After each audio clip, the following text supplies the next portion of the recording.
Good morning, good morning, good morning. Welcome to Unbiased Opinion Sports Talk with the Morning Kickoff. I am your host, Tony, aka Low Tone Tony. All right. Feleipe Franks is making Carolina answer a big question whether he is their fourth or fifth tight end. He has become a legitimate tight end option, and Dave Canales had called him one of the league's top special team players. But Darren Waller is officially in the building. Tavion Sanders has real NFL production, and this room has more players than roster spots. So here's today's debate. Is Feleipe Franks too useful to cut, or does Carolina need to prioritize the tight ends with the clearest offensive roles? So we're gonna bring up my boy Poppin. He's gonna start us off. What's going on, Poppin? What's going on, man? Good Ain't morning, nothing much. Ain't nothing to Sports it. Talk. Good morning, Yes, sir. America.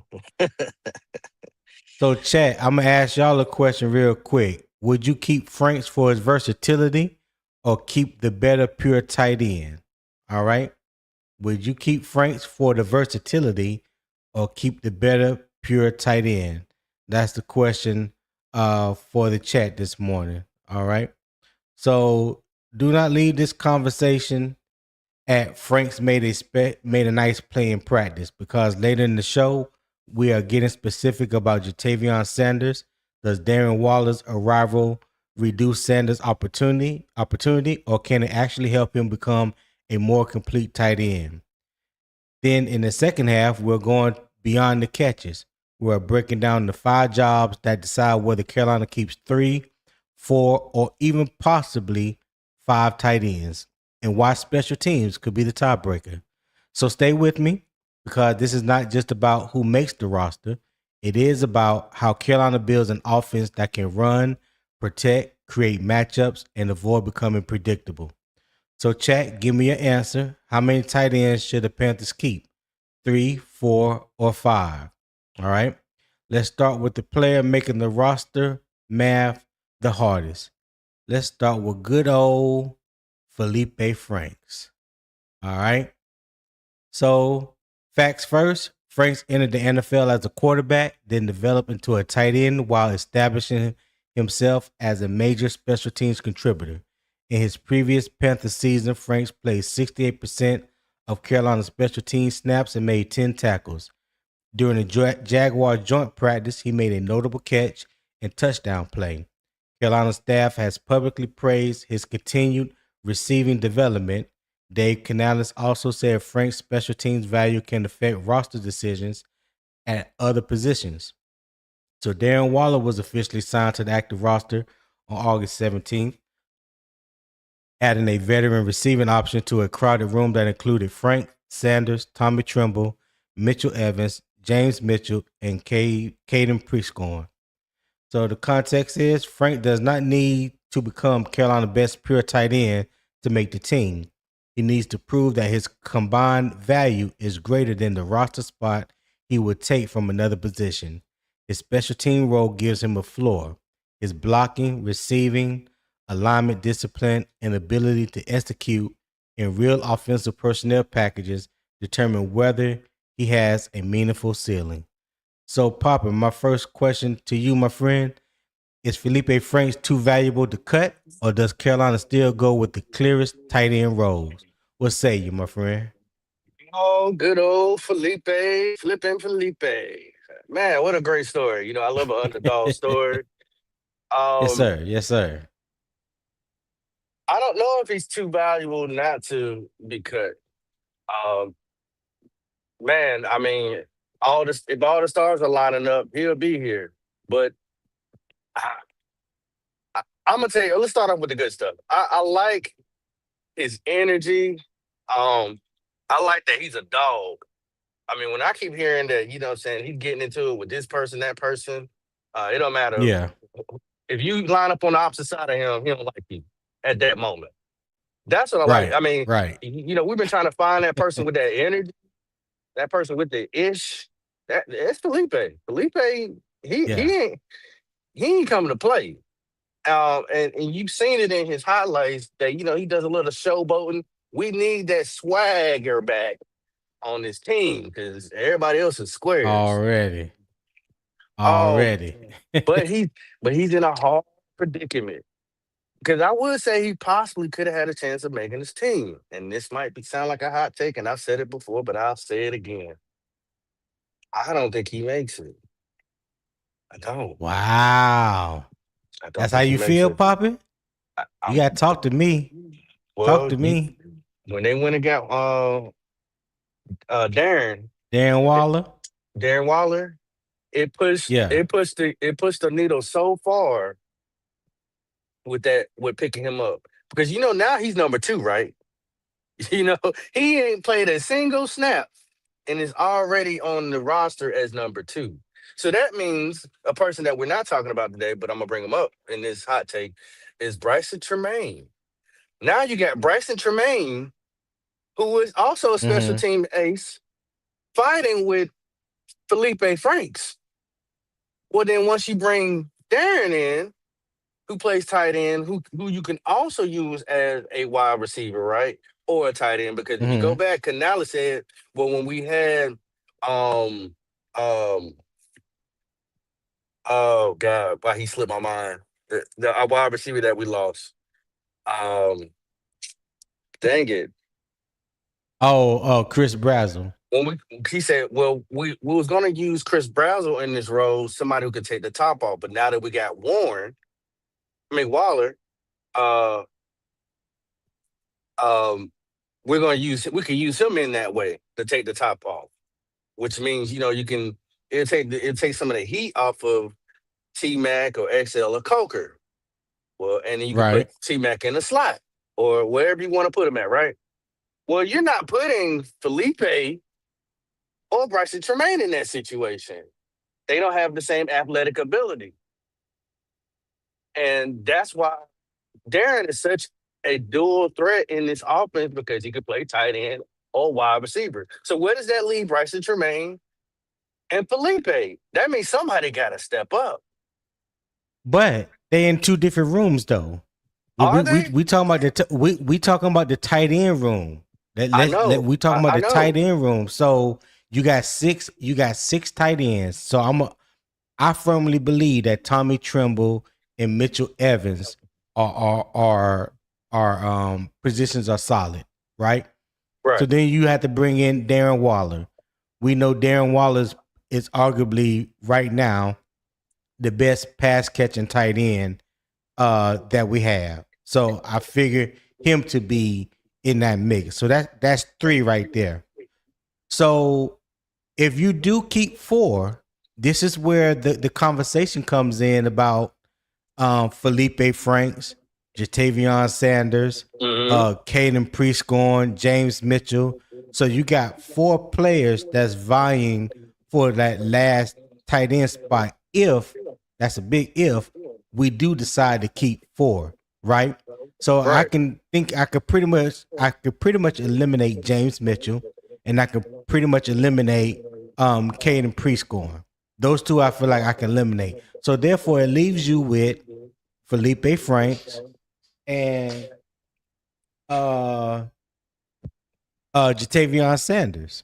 So that's why they are the subject, they are the topic of discussion today.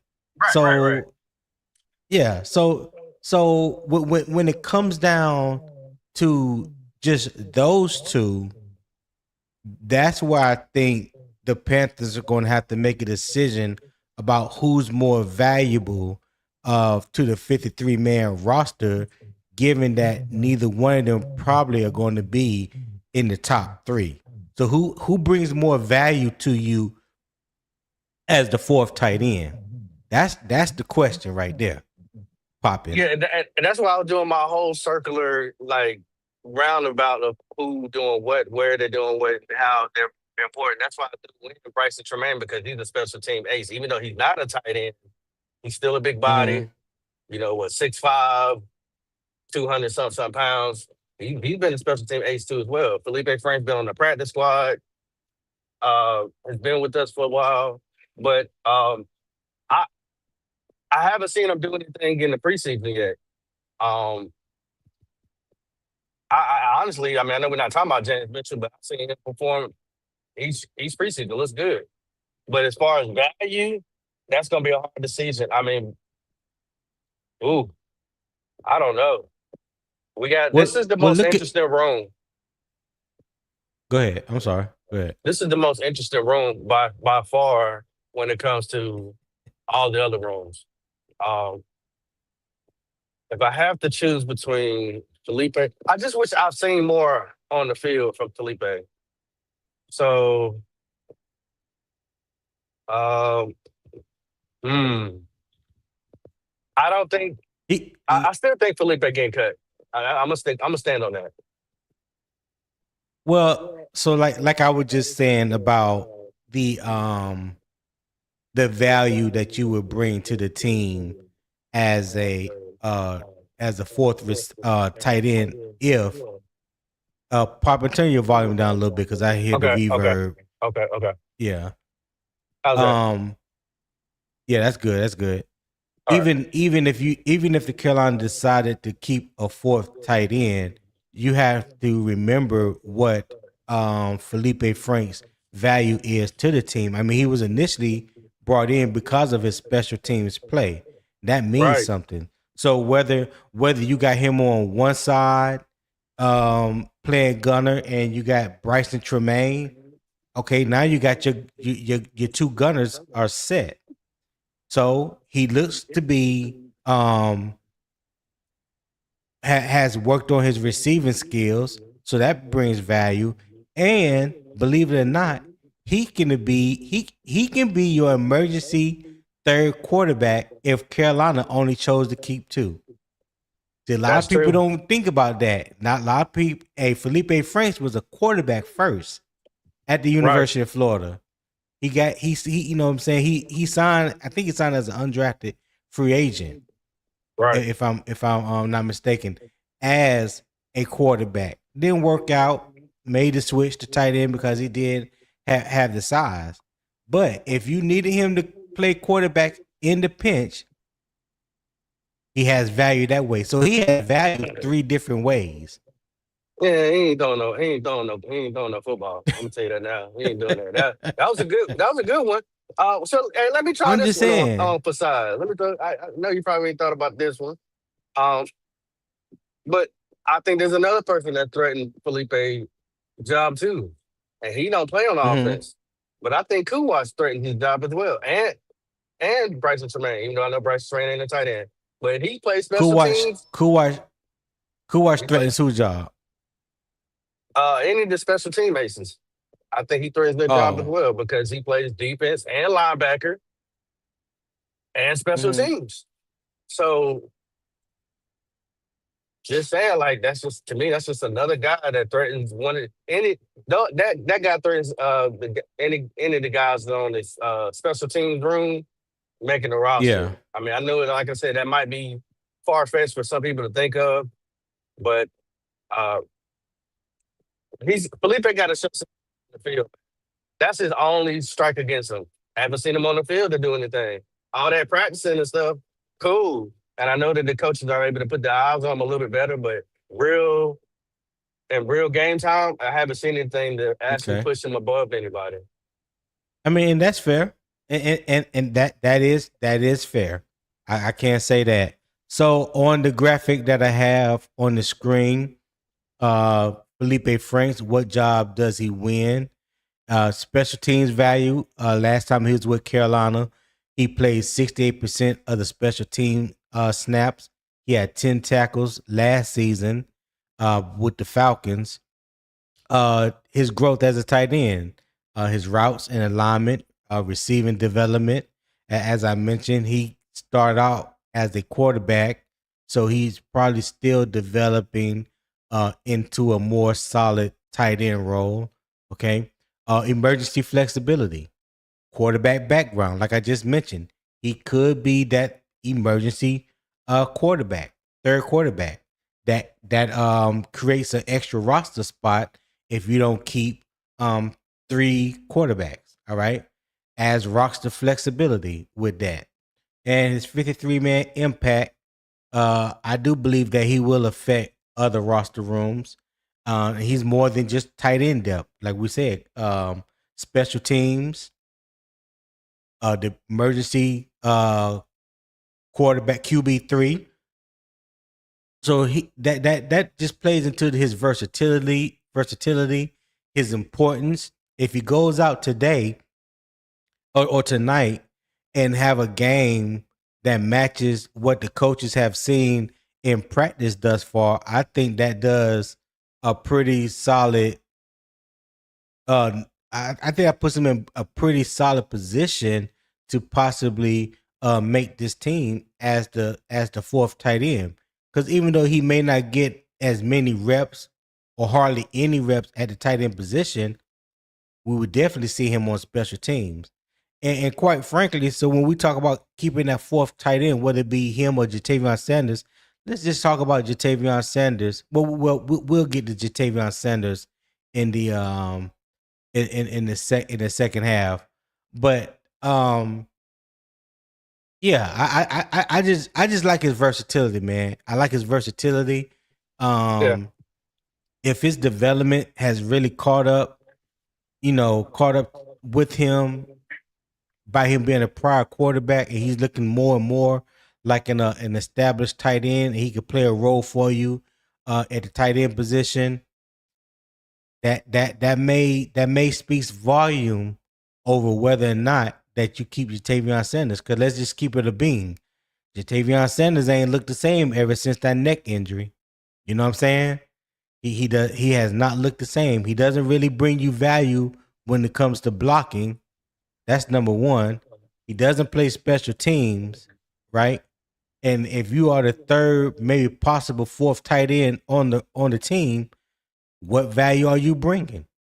So when you compare the value between Feleipe Franks and Jatavion Sanders, who has the bigger upside, right? Right. Yeah. I mean, he has a Yeah. strong case of why he should make this team because of everything that he has to offer. Um, what do you feel about his blocking? I haven't really paid attention about his blocking. Do you think he can block? Have you seen it on video? Have they tried to use Yeah. him as blocking? I haven't really seen it Yeah. or paid attention, to know if he's a I good blocker or yeah. not. He's a good blocker. He's a good blocker. He's a willing blocker. He don't mind getting his hands dirty. He don't mind throwing his body into the mix. I mean, like I said, as far as developing, I mean that goes along with everything else with the tight end position. Not only his hands, but his blocking as well. But I could tell you from what I've seen, he definitely looks like a better blocker than Jatavion Sanders, and it's not even close in my opinion. You know what I'm saying? Feleipe Franks can be somewhat of a hothead. So Oh, if you hmm can keep him under control from that aspect and have him utilize that anger and emotion, with his physical play, as opposed to being rude or getting personal fouls and all this kind of stuff, then yeah, I definitely think you have something with him. What you think? I think it's a hard transition and I mean from a mental aspect when I'm saying this. I think it's a hard transition from going to being hit to being a hitter. That Hmm. balance of taking a hit and then applying that same type of pain to somebody else, it's a switch that you got to have on and off. But hey, that's part of the game. You know, you got to be able to switch Yeah, it on and off. He does have to control his emotions, but that's what I like about him. I like the fact that he's a ticking time bomb. You just not going to sit yeah, here and bully me or do something and get away with it. Think I'm not going to get my lick back. We need those type of players here. When I yeah. started out, he brings it, But but you you can't don't cause us need to it to lose a the game point. though. Right. Thank you. Okay, Yeah, he thank got you. to have I'm emotional glad you said that. intelligence. Yeah, he got to have Right. emotional intelligence when doing it, because you can't risk Hurting us the team. hurting the team. But Yeah. as far as that dog, yeah, he, Oh him, yeah. him, and Definitely him want that and dog in him. him and Darren are the dogs in that tight end room. I don't know about the other guys. Man. I don't see that Him in and them. him and Darren Waller. Yeah, him and Darren Waller are the dogs in that tight end room. So you mean to tell me you honestly don't think Tommy Tremble got that dog in him? Come on now. Yeah, he got a little bite. You know, he got a little bite on him. You Nah, know, ain't no yeah, ain't no little bite. yeah. But Nah, he a I ain't hurt gonna let you do him like that. he a hurt dog. You know, he gonna bite you, but he a hurt Oh dog, my man. god. I've always said Tommy Tremble was a fullback. I ain't never thought of him as a tight end, but that's just me. You know what I mean? As a I didn't. fullback? Hmm. Yeah, I didn't want to resign Tommy Tremble. Hmm. I thought it was. I just didn't. I didn't like him. I get you. I'm still not crazy about him either. Uh, Well, I would say this. Who at that time of Tommy Tremble being re-signed, who else in that tight end room was better than him? um, it, Who else in that tight end room was better than Tommy Tremble at the time he resigned? Now, this was probably just no, 2 years ago. probably nobody, but I wouldn't have cared Okay. because I just draft somebody else. I don't. You know what? Tommy Trump was 6'3". Yeah, 6'3". Yeah. Yeah. See, I want my tight end 6'5", 6'6". You know, somewhere around there. Uh, somewhere around that nature. That's why I said Tommy Tremble to me is a fullback. But hey, tell me in the chat if Mm. y'all agree or disagree. But so are you trying to insinuate that JT's out of here, Tony? Hey, it's looking that way. It's looking that way. If you were to ask me, since you are, it's not looking good for him. It's not looking good for the home team. I can say that because you think, like I said, Tommy. I don't believe this. In my opinion, I don't believe Tommy Tremble or Mitchell Evans is going anywhere. Now you sign Darren Waller. That's 3 tight ends right there. I can honestly put above Jatavion Sanders. Easy. That's easy. That's not even really a debate when it comes to those 3. So now you're talking about Jatavion Sanders and Feleipe Franks, who I believe is going to fight for that 4th tight end spot, and that's a big if we keep 4 tight ends. You know what I'm saying? And when I look at the value, just like we talked about wide receivers in the wide receiver rooms, you can honestly probably say there's 3, at least 3 that we know that's going to make this team. That's XL, T Mac, and Jalen Coker. Those are those are more likely going to be your top 3 wide receivers, right? So then everybody else got to have some type of value that they could bring to the team. It's the same thing with the tight end position. Outside of those top 3 that I just mentioned, in my opinion, who the top 3, you got to bring some type of value. And right now, I think Feleipe Franks brings more value than Jatavion Sanders. Yes, I believe that. What do you believe? I would have to agree that he definitely brings more value because I'm not on the quarterback tree. I ain't on that one. He can keep that quarterback, and they ain't gonna let nobody come in unless I mean, but I understand it goes down. You know, I mean, they might put Coker out there to throw a ball before they let him throw, but I don't know. But yes, I think he does have more value as far as what he has to offer this team than JT. That is definitely uh, true. JT got to find his confidence. I'm not sure if they're willing to give up on him, even though they went and got him with a 3rd round pick, the 3rd or 4th. I think it's a 3rd round Who's pick. that? JT Sanders. Jatavion Sanders? Jatavion Yeah, Sanders. I think it was a third or 4th round pick. I can't remember right off the top I'm of my not. head, but it was one of those 2. Yeah. Yeah, this is a tricky situation as far as roster. I know we're not breaking down the whole roster, but things can subject to change. Um, but like I said, the only strike against Felipe is that game tape. That game tape. Mm-hmm. But that's from a fan perspective. From a Right. fan perspective, the Right. game tape, I ain't seen nothing on tape for game. But what he doing in Okay. practice, it seems like he's going ham in practice. Okay. All right. Hey, Nick, I just dropped the link, man. If you want to hit the link and come up, even though we ain't talking about wide receivers, he already talking about coca this, coca that. Oh Lord, Oh Lord, leave that coke it's gonna alone, Nick. be it's gonna be a long day. It's gonna be a long day. All right, but so my first question to you, Poppin. Mm-hmm. Well, before I even get to that, let me ask you this question: What would you need to see from Feleipe Franks in tonight's game against the Jaguars that would change your mind? Well, And let me say this. King James Mm-hmm. said Sanders was a third rounder. He was a third rounder. Okay, appreciate Okay, that, King James. King. Go ahead. Uh, let me say this. I'm not against Feleipe Franks making the team. I think you need somebody that brings that spark on the field, no matter what position they play. And he's a fire starter, and that's what I like because we ain't got that on offense.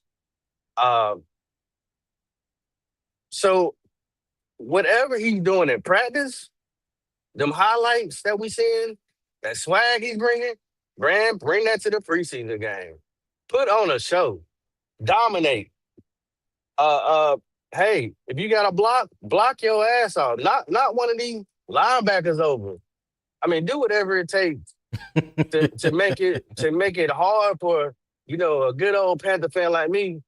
So, cause I'll bet for you. Like, man, where in hell you can cut that boy. Yeah, yeah. Put it Yeah. on out there, and now you're making it harder on the staff, the coaching staff, because they're like, man, you see what he did? If he brings it like this for 17 weeks, man, we might have a jewel. This might be what we really been missing. You're not gonna be But able to, you know, knock out Warren right now. I mean Waller, but no, you he's you not gonna knock dog, out Waller. I but don't you care if he went out and caught for 200 but yards you damn tonight. sure take He out ain't replacing Darren Trimble and Waller. JT if they ain't acting right. So hey, Yeah. Well, you know, um, I I believe because he is fighting for that fourth tight end position that he may have shown enough just in practice or in joint practices or training camp or what have you, besides his already known value as a special teamer, because that's the one reason why they say they brought him back, because he is a special team ace. He was a dog for us the first time. He was a dog, in Atlanta.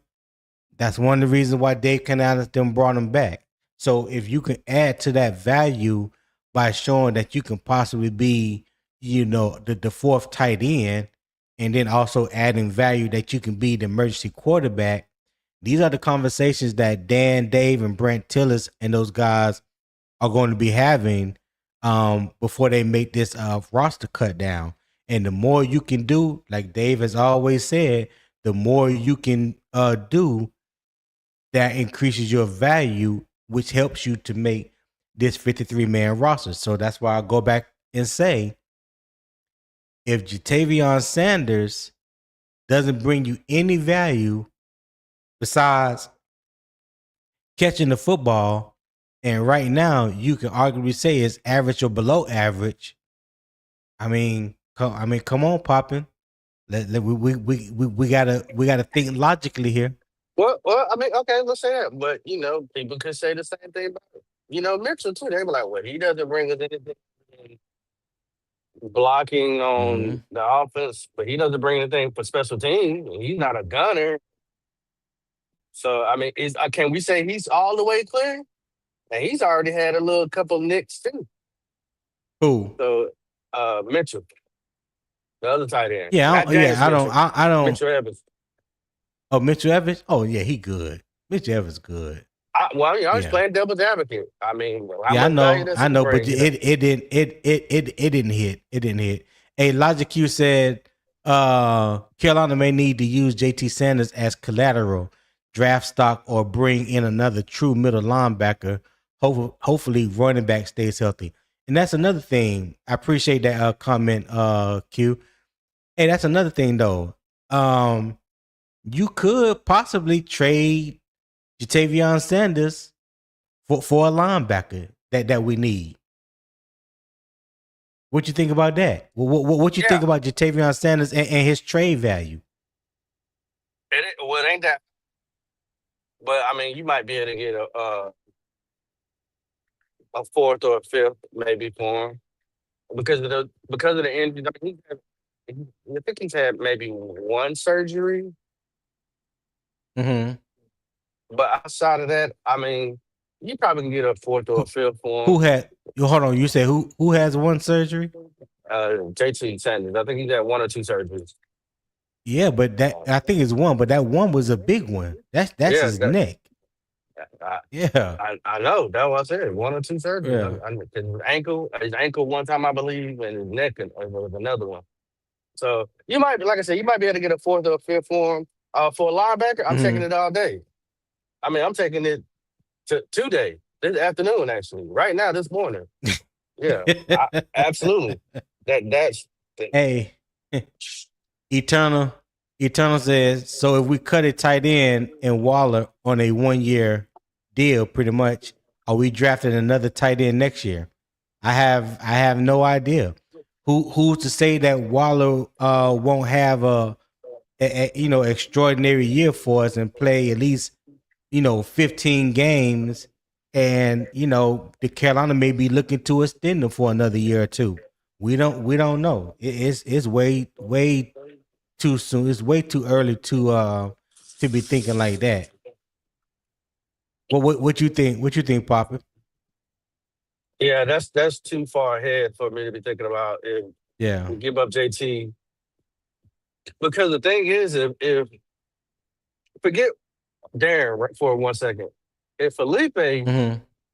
is bringing you more, then it really doesn't matter if we draft another tight end. Not you can still keep the same tight end room. Tommy Tremble's contract's up after this year. I don't believe he'll be on the roster next year. I don't. I don't. So you'll probably Okay. go get somewhere, but it won't be no third round pick. I know. I can tell you that. Mm. All right. I, Okay. All right. I'm just trying to see if they're gonna really carry four tight ends though. I mean, yeah. That's the thing.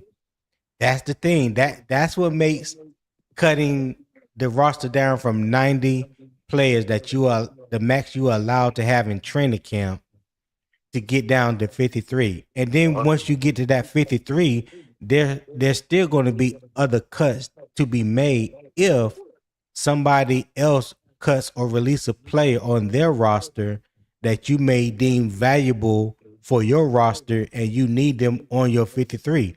So just because somebody may make the initial 53, 24, 48 hours later, that spot can be gone. You That's know what I'm true. saying? That's true. There's 31 other chess moves that need to be made that can create an opening for your roster. You know what I'm saying? Or opening on your practice squad. Like, just because we see that first initial 53-man roster, I don't want people to get, upset or Comfortable. happy, Yeah. or comfortable, because that's gonna change.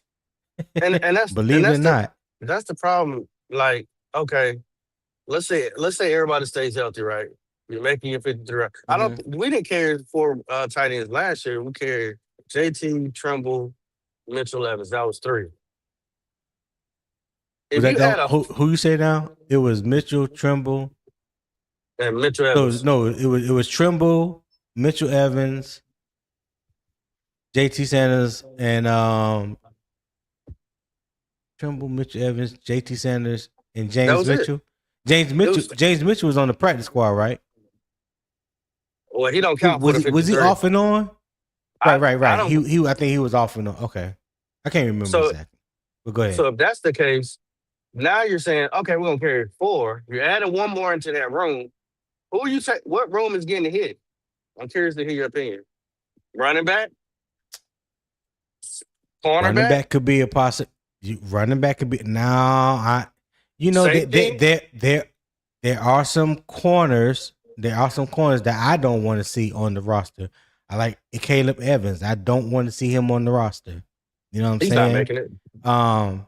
Yeah. Running back room, they probably won't carry no more than three. I don't see them carrying 4.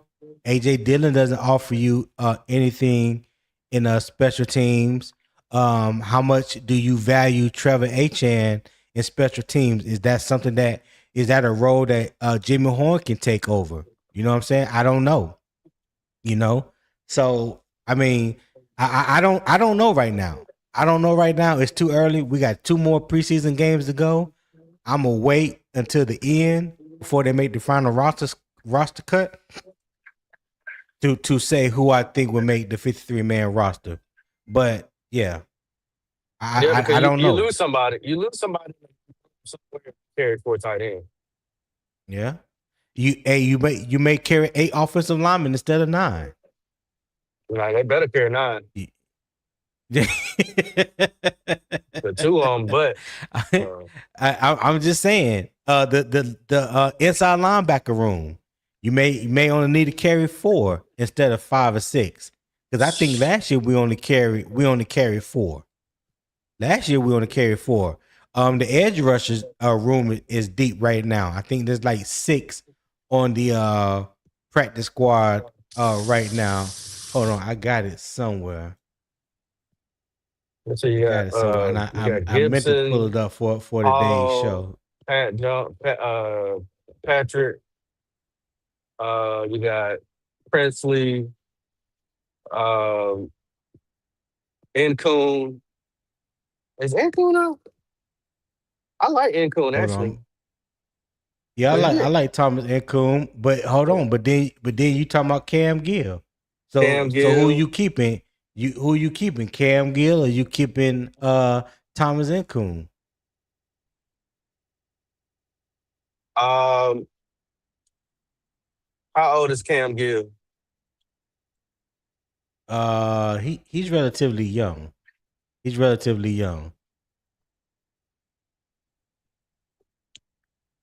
Mm. Gibson's been doing good too. That's a hard decision. Yeah. So you can imagine we sit here racking our brains out and we ain't even got to make these decisions. You know what I'm saying? Yeah. Yeah. And Gerald Wright, he said tonight game will answer a lot of these questions. Hopefully, you're right. What? Tonight's game, and next week's game, because a lot of those guys that are fighting for these last roster spots, their last chance to make a team, to make a last impression. You know, they got 2 more games to do it. They definitely got 2 more games to do it. And it definitely starts with tonight. Well, I mean, it really started last week. You know what I'm saying? Or the week prior in the Hall of Fame game, especially for those one that's trying to make the roster, right? So right now, yeah, the middle linebacker room, they got 7. We got 7 Can, on the depth chart right now. can you tell me who they are? Devin Lloyd, Trevin Wallace, Claude Shirellis, Bam Martin Scott, Jackson Kuwatch, May, not John You, Meta, you, and that's it right Matt there. Maz Mawanza. Once you got the coup watch, that's your linebacker room right there, y'all. The rest of them Okay, cut. The rest of rest them cut. okay. All right. Coup watch has made this team. I've been watching him. He's made this team. So the edge rushers, you got Pat Jones, Jalen Phillips, Princely, Travis Gibson, Thomas Incoon, Jeremiah Moon, and Cam Cut. Gill. Actually, Cam Gill is number 4 on the depth chart on one side, on Pat Jones' side. He's behind Thomas Incoom and Travis Gibson. That's how they have him listed on the depth chart right now. Yeah. Mm-hmm. That's There's 1, 2, 3, 4. There's 6 running backs on the roster right now. Safety. There's 6 safeties. Now this is interesting.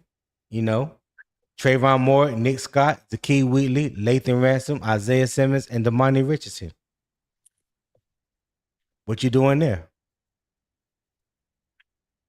Isaiah Simmons got special team value. You gonna cut him? Damani Richardson probably cut.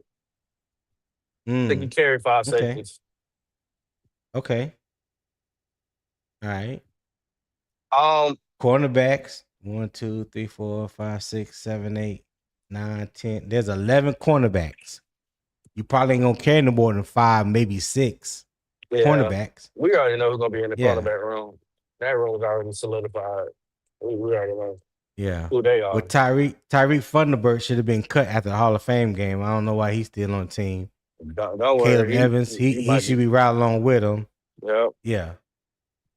So yeah, there's like, listen, I don't envy these coaches, these GMs, none of these guys when it comes to making these decisions, because they not only are doing things that are in the betterment for the team, they're also crushing a lot of dreams, a lot of hopes and dreams of players that are trying to make it in the NFL.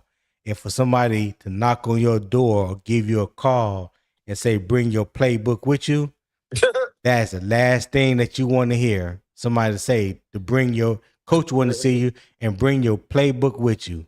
Bring your key fob. Damn. Bring your key fob. Oh, don't even worry about that, because that's already done been cut off. As soon as you exit the building, ain't no getting back in. Getting back in. Yeah. So back to good old Feleipe Franks. Yeah. Because I know you say you haven't seen enough about his routes, as a route runner. So I'm not gonna ask that question. Do you believe he can hold up as a blocker with real NFL reps?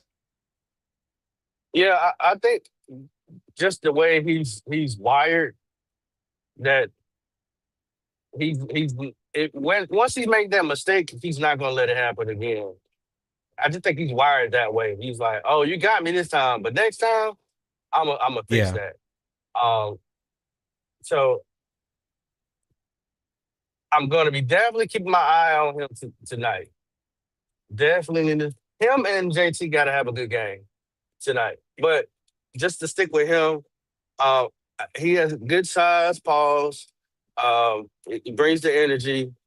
I know he's been working to get more acclimated as a tight end. I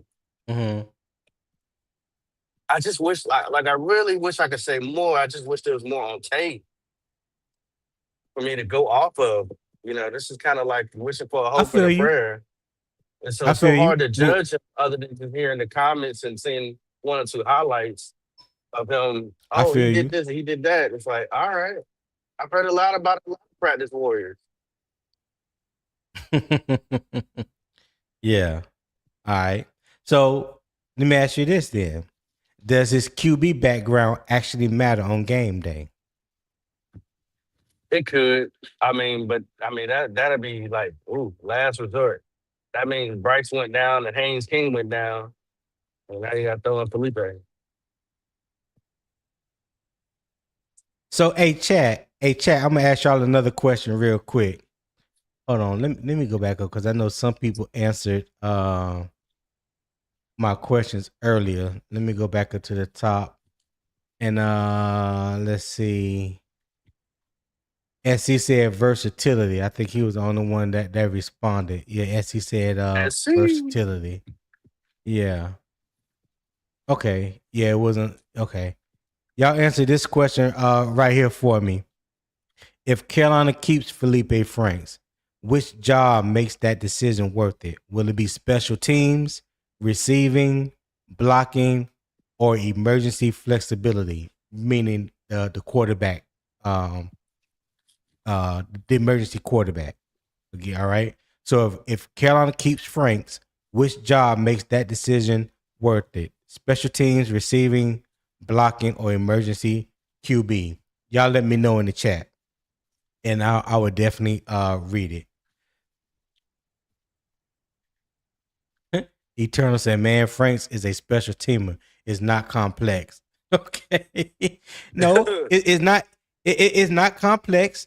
You're right. It's not complex. But when you talking about trying to make possibly the last tight end spot for the 53 man roster, whose value is more important? Will it be Feleipe Franks or Tavion Sanders? So we know Tavion Sanders don't play no special teams. His blocking is pretty much obsolete. We know he's not a good blocker, and his pass catching is average or below average. So those are the options that we're weighing when they talk about value when it comes to that last tight end position. All right, Eternal. See what else he come up with. B. Amos says special teams. All right, B. Amos. Tebow says special teams. S.C. Romaine said special teams. Q says special teams all day, then versatility. All right. Reality B says special teams and then receiving. Tebow said that's why he was brought back here for. Exactly. And Gerald Stick Jones says special teams. All right, fellas. So, popping. Which job makes that decision worth it? What job makes it worth it? Special teams, receiving, blocking, or emergency QB? Well, I mean, since they brought him back for special teams, I mean, we already know that he's good at it. But if I would Right. say receiving. If he comes in and gives us good receiving, then it makes it worth it because a lot of people don't pay attention to special teams. And I ain't gonna lie, our special teams hasn't been that great in a while. That But if is true. It has been a minute. but if he shows us something on the receiving side as well, and is consistent at it, then I would definitely say receiving. Definitely. Okay. All right. So I've already asked you what he need to show you next tonight in the preseason game. And we kind of touched on this. Well, how much should the special teams weigh in this decision?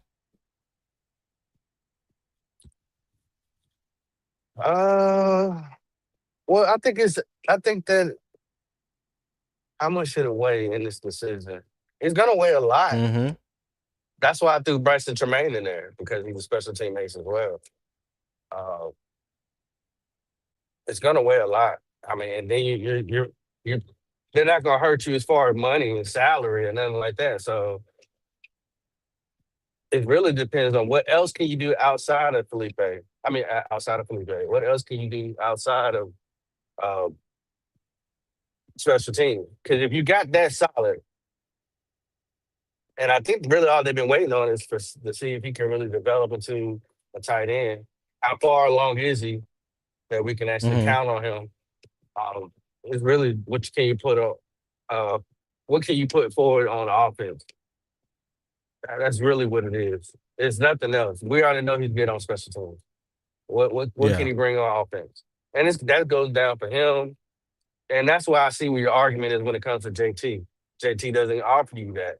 But is Felipe a better tight end on offense than JT? Even though JT has been nicked up, been having the worst of luck when it comes to injuries. And some people Mm-hmm. go through that. That's why I don't want to count him all the way out because he might turn it around. And hopefully he'll be able to rip some of the Band-Aids off. But yeah. Is he better? Do you think he's better than JT as a tight end? I can't like you said. I can't say that because I haven't seen enough of him at the tight end position. So if we just talking about strictly tight end position, I would say JT got it. Just strictly playing tight end because I haven't seen a good enough sample size of Feleipe Franks playing just tight end. You know what I'm saying? Right. Yeah. So Logic Q said by having quarterback experience is a big asset, insurance if need be. See, that's what I'm talking about. That's what I'm talking about. And that will play a factor, even if it never happens, even if they don't need him for emergency QB3, but just because he has the ability to do so, that brings value because you don't know if you will need that one day. You don't know. So it's best, in my opinion, it would be best to have someone that's serviceable, that is serviceable in that role, than not have somebody, especially if somebody that don't know the offense, and now you bringing somebody in off the street or bringing somebody in off somebody else's practice squad, to try to hurry up and learn the offense and play a position for you that they ain't never played for you. But say if it happens in game, who never knows who's your emergency quarterback then. I remember it happened to San Francisco. Was it last year or the year before last? Year before, I think. And Christian McCaffrey played quarterback one game. You remember that? Yeah, I remember that. That was the game to get them first. They was in the playoff doing that. Yeah, that's right. Yeah, I think so. Yeah. So we can never say never when it's 17 games on the schedule, and possibly more if you make it to the playoffs. So having that third emergency option, whether he's a quarterback on your roster or not, he is a former quarterback. And I think there's some things he could probably just step in and do for you. I mean, he could be a dual threat for you. He could be a running quarterback for you. Yeah. So yeah. See, Tom, that's why I'm gonna stay away from that value, because once you go out there, boy, they're gonna be on your ass, right? Q said with Feleipe's size and high motor, I could see them experimenting with him on defense at the edge. What? Nah, I don't see that one, Q. What's the logic in that? Where's the logic? I don't see that one. Yeah, see, you over congratulating. See, that's what I'm talking about. Well, I mean, listen. If you say something that I agree with, I can rock with, cool. If you say something that's that may be a little bit out there, I have the right to whether I want to agree or disagree. Yeah. Put defensive end. DCAT said edge. With the edge. Reality Beat said we got enough bad QBs. All right, Reality Beats. All right, man. Thank you, Reality. But see, they don't know what they're saying. Q said he's thinking about the possibility of injuries. I get you. I get it. But I think we good. I think we good from an edge standpoint. Even though, like I said, with the edge with the injury right now that cost us Nick Scorton for the season, we still deep in that room. We are still deep in that room. So I think we're good when it comes to that. All right. What's up, D Cash? D Cash. Eternal said our tight end production was 200. We need our tight ends to focus on getting 700 to 900. All right. I got you on that one, Eternal. That would be nice. Yeah. That would be nice. They got to scheme them up, and they also got to throw them the ball. Yep. So let's see. Hey, if you are just joining us, this is not simply a tight end debate. Frank's value could change how Carolina builds the bottom of its entire roster. All right. If this is the kind of roster conversation you want, facts first, football context, no hot take, no fake hot takes, hit the like and subscribe to Unbiased Opinion Sports Talk. I just dropped the banner on the screen. Is youtube.com/@UO Sports Talk. I did see some people, maybe you're not subscribed to my channel, but you are watching through Carolina Armchair GM CJ's channel. If you would open up another browser on your desktop, your laptop, your tablet, or your phone, go to youtube.com/@UO Sports Talk. I am here Monday through Friday, 7 a.m. Eastern Time. So you may be in the gym, may be doing Pilates, going to work, coming from work, dropping the kids off, whatever the case may be. Early in the morning, if you're just an early bird, listen, I'm here 5 days a week at 7 a.m. Eastern Time, trying to bring you a source of good conversation, some laughter, some football. You know, especially if you're a Panthers fan, let me be that source of entertainment for you. Let me be that source of conversation for you. Let me be that bring that great debate. You know, that things that make you some on your mind. All right. So I appreciate if you would subscribe to the channel. Also, I will drop the QR code at the top. You can scan that QR code, donate to the channel. My daily goal is $25. Again, not trying to pay rent or car note. It's just $25 to the channel, showing your love and support for what the morning kickoff with unbiased opinion bring to you. Okay, I would greatly appreciate that. And if you see my avatar in the chat, you can click on the avatar and it will take you directly to my channel and you can sign up that way. Okay. I greatly appreciate that as well.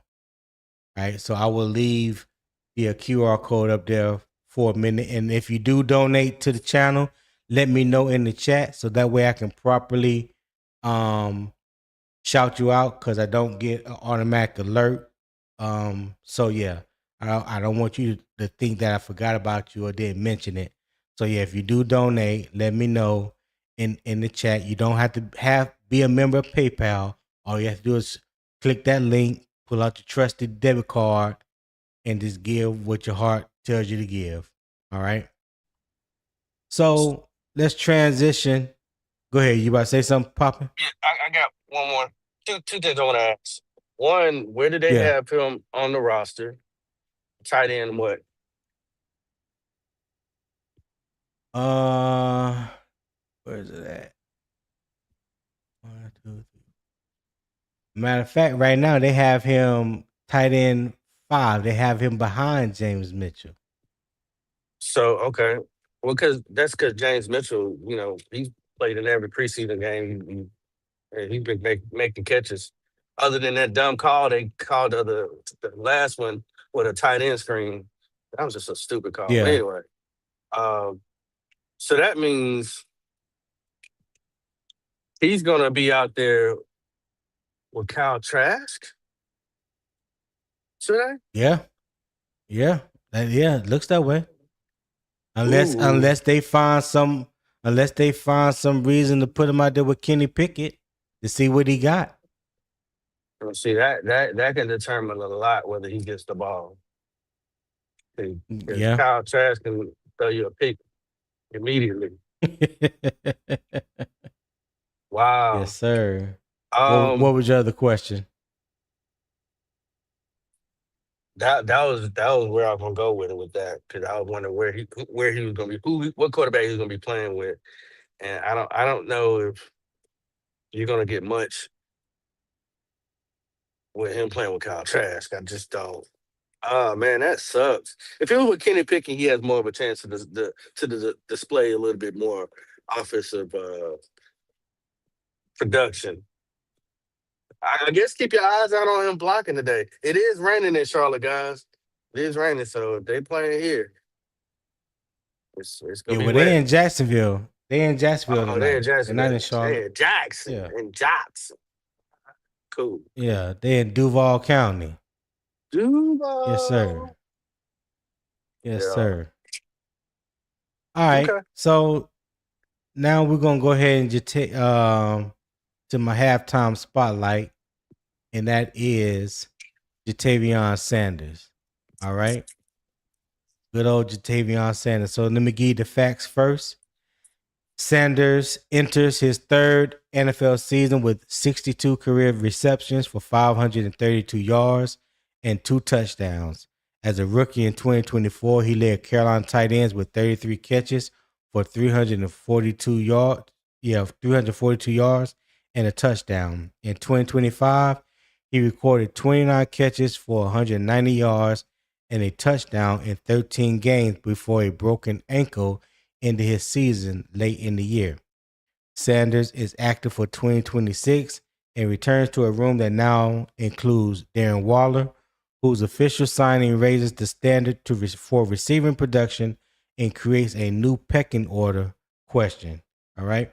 Sanders has shown he can work as a receiving option, especially on crossers, play action concepts, and underneath throws that help the quarterback stay on schedule. The next step is becoming more complete. If Sanders can improve his blocking, consistency, route detail, situational awareness, and ability to play from multiple alignments, he can complement Waller rather than compete with him for the same job. So my question to you, before I get to the question, Poppin, have 4 things up here on the graphic that's on the screen. Tavion Sanders, what is his best 2026 role? So the offensive upside question, the production to date, we just mentioned 62 career receptions, 532 receiving yards, 2 touchdowns. What he does well, crosses and play action underneath target. The next step, blocking consistency in multiple alignments. So his 2026 role, is he a starter or a tight end 2 in 12 personnel? Is he a mismatch weapon? So my question to you, Poppin, does Darren Waller's arrival limit Jatavion Sanders' role, or does it actually help him grow into a more complete tight end? What say you? It can do all of that. It definitely. I mean, to me, Darren Waller's number one, but that's just my opinion. He's the number one tight end. I like the fact that well, we ain't talking about Darren Waller, so we'll talk about. I'll get to him later. Um, but he can help JT develop, but he can also stifle him if Waller comes in here and being healthy, then you got a problem on your hands because you're not gonna see the field as much as you should, or you're not gonna get as many opportunities than you would if Darren Waller is just okay. He's just giving you, he's giving you enough production, but he's gonna need to be switched in and out with other players depending on what we're doing and depending on how much gas he got in the tank. So but I do think um I'm not all the way out on JT. Um but Mm-hmm. this could help him and hurt him at the same time. Um, it's not that easy to say, "Oh, he's out." I, that I don't believe that's that's all the way true. But Darren Waller he's pushed everybody to the side.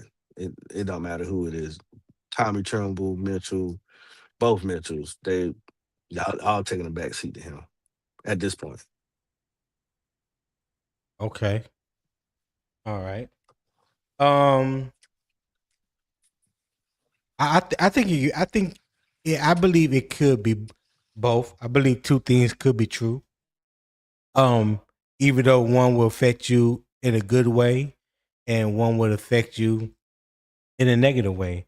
The good way is, you know, if you keep Jatavion Sanders, he has somebody that he can actually learn from when it comes to Hmm. being a better pass catching tight end, right? You can definitely learn from him when it comes to that. But at the same time, it can hurt you. It can hurt you if you don't learn anything from him. If what you pick up from him, you don't implement it into your own game or use it in a positive way for your own game. That would if you don't do that, then you're no longer beneficial to the team in a positive way.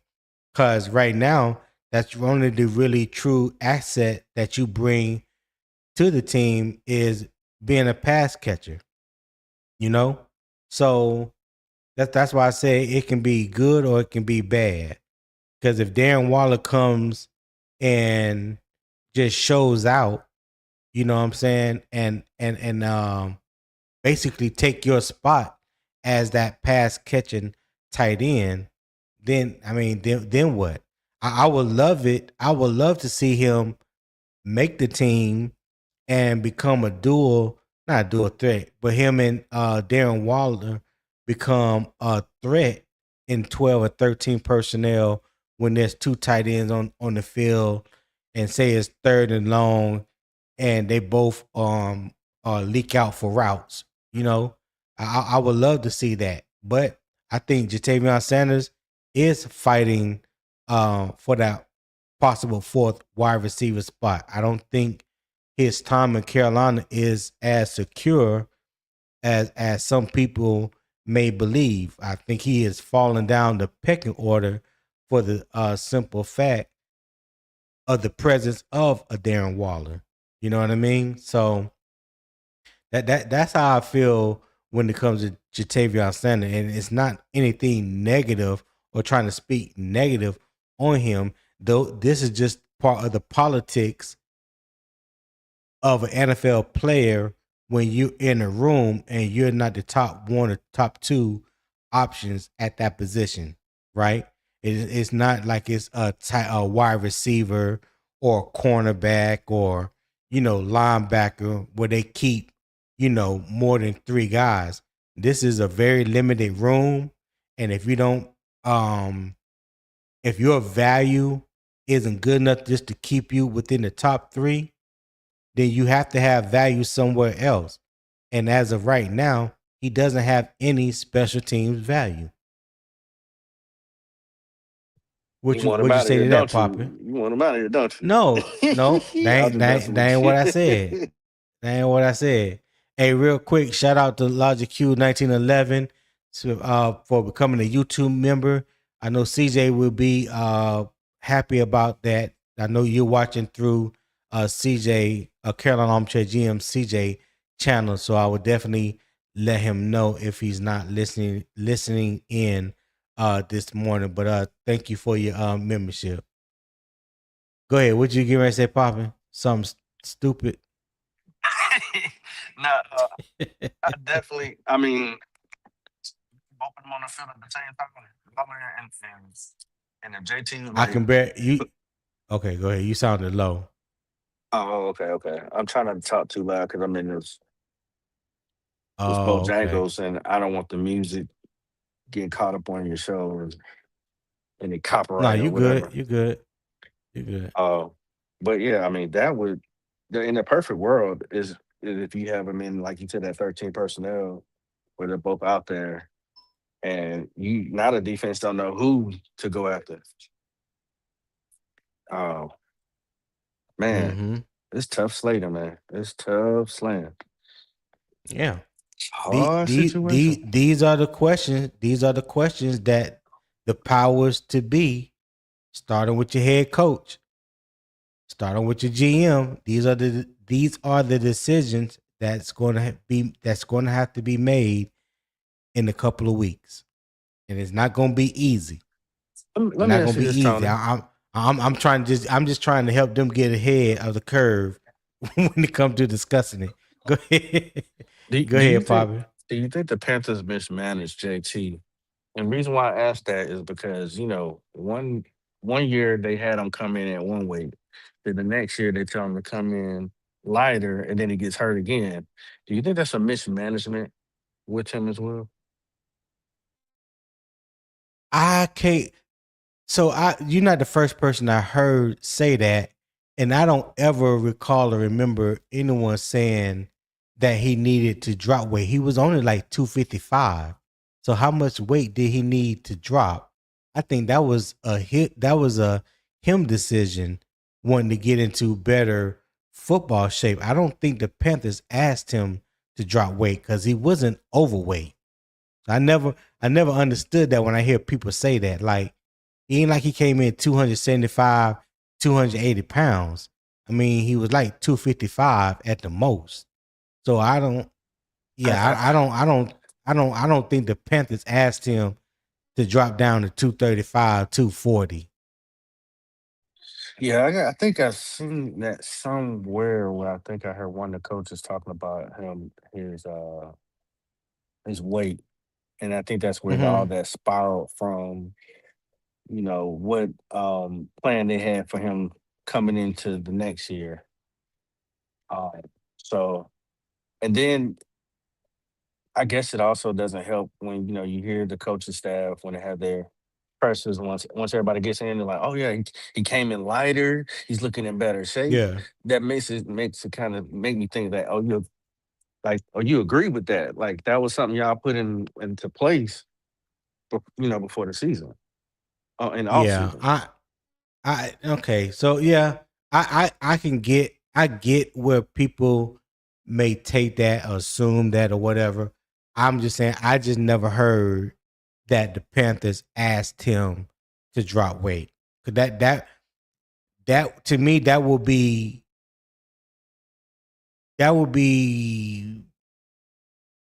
contradictive to what they want in a tight end based on the scheme that they run.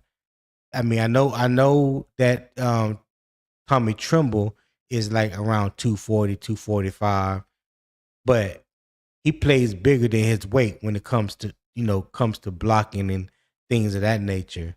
Um like I said, Tavion wasn't no bigger than like 250, 255. So for them to say, yeah, we need you to come in lighter, I don't believe that was the case. And plus, I never heard that they asked him to do that. Okay. Yeah. Okay. So let me ask you this, Mm-hmm. Poppin. Is Jatavion Sanders a move tight end or inline guy? So is he more of a detached guy or inline guy, meaning he's on the line of scrimmage as a blocker? Let me say that. As a blocker, he's not. He's not the best blocker. Does he try? Yes, he tries. I think he's a move tight end. Uh, Mm-hmm.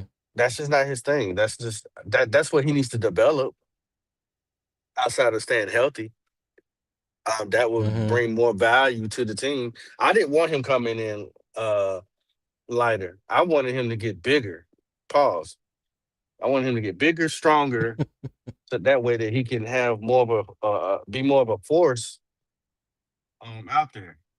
But that's why I don't really like 6'3" type of tight ends, because to me, I mean, there's some good ones, but you got to come with a lot of other things too.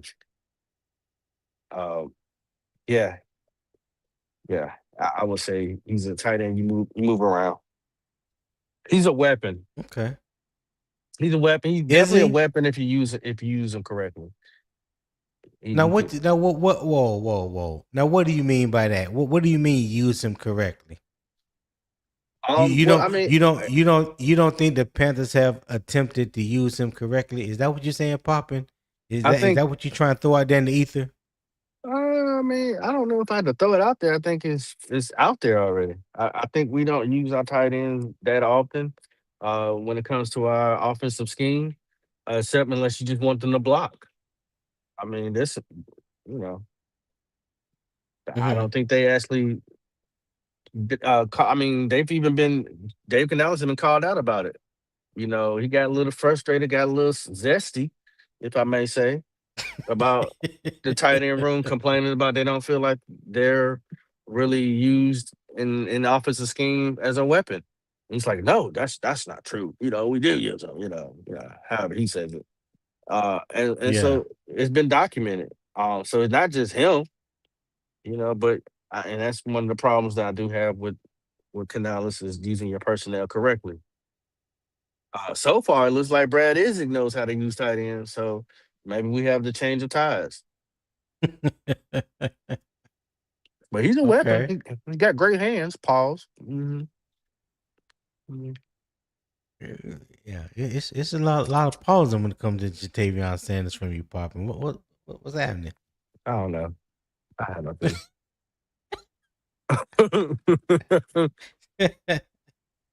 Okay. Okay. I think that's a good question.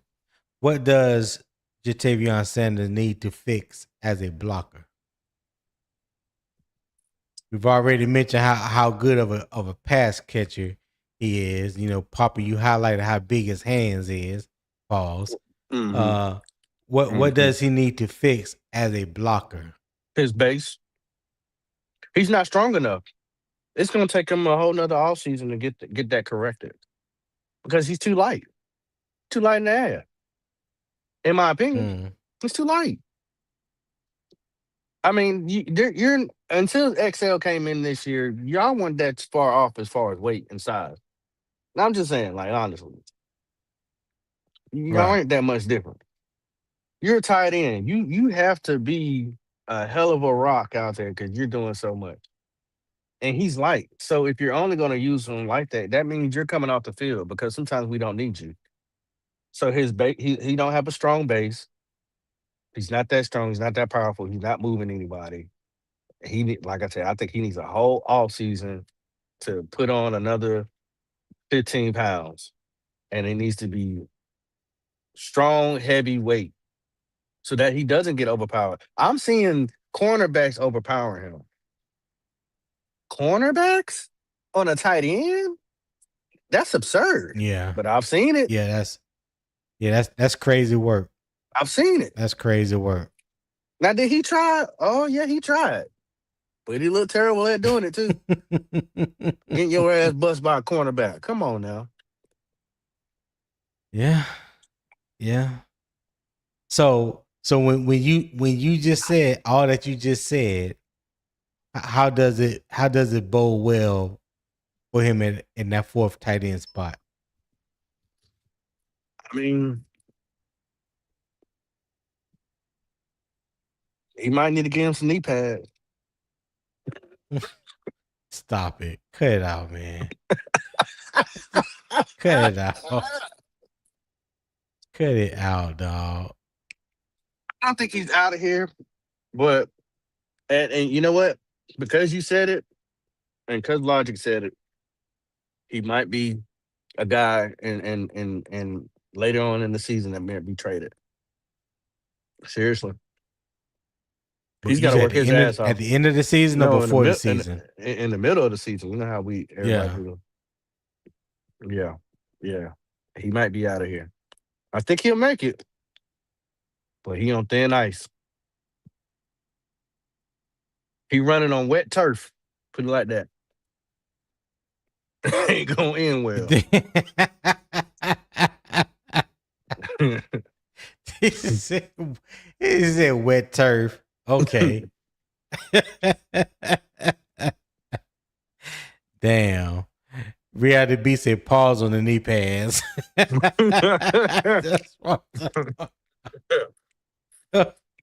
Oh.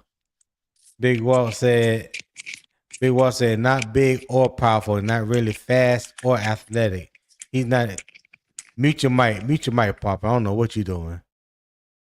He's not a special teamer. What value does he hold? That's what I've been saying, Mr. Big Walt. That's what I've been asking for the past hour and 20 minutes. You know, Popping want to dance all around, you know, what's really in front of him. You know, so listen, I've been asking that same question. D-Cash said Tony the rookie was going crazy in that Texans game last night. Who you talking about, D-Cash? Oh, the rookies. Okay. The rookies, they were making plays. Yeah, I didn't watch that game. I just saw some of the highlights while I was eating breakfast this morning. But yeah. Logic Q said, I'll say trade him today. Hey, something trade him now, whatever trade value he may have before another serious injury. Trade him while you can, man. That's what I say. If you are the number 4 tight end, I think there's 3 that's already established.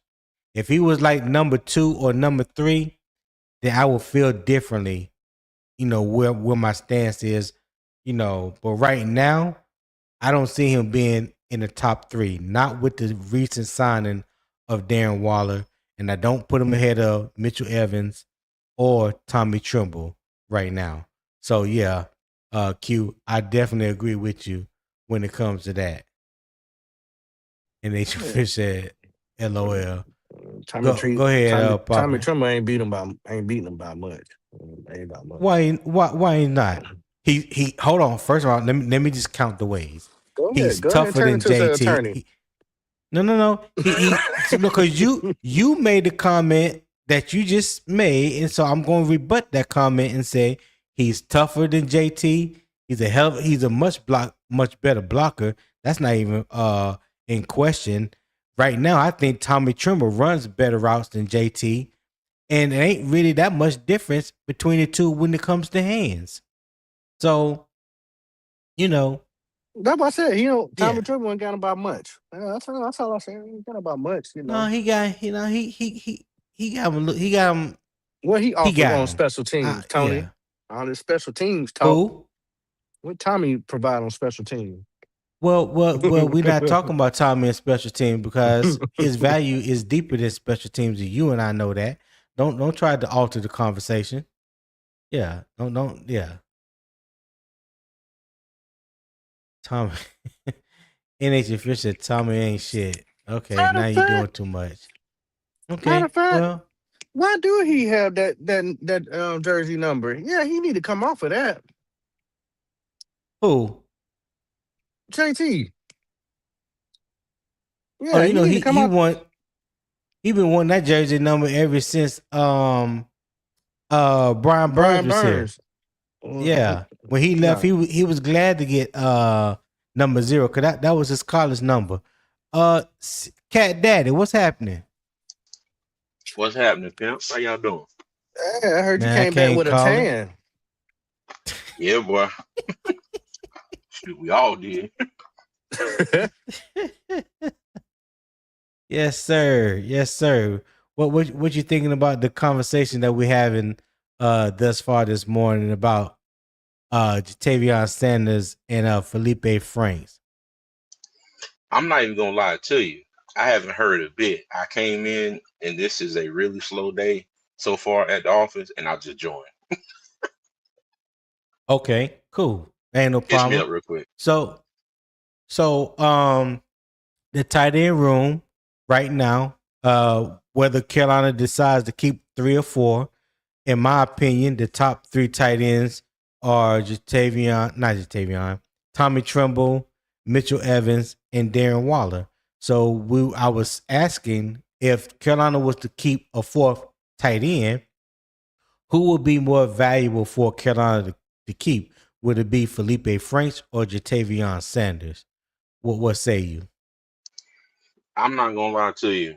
I like Tavion Sanders, but if I had to choose as of right now, I might choose Feleipe Franks.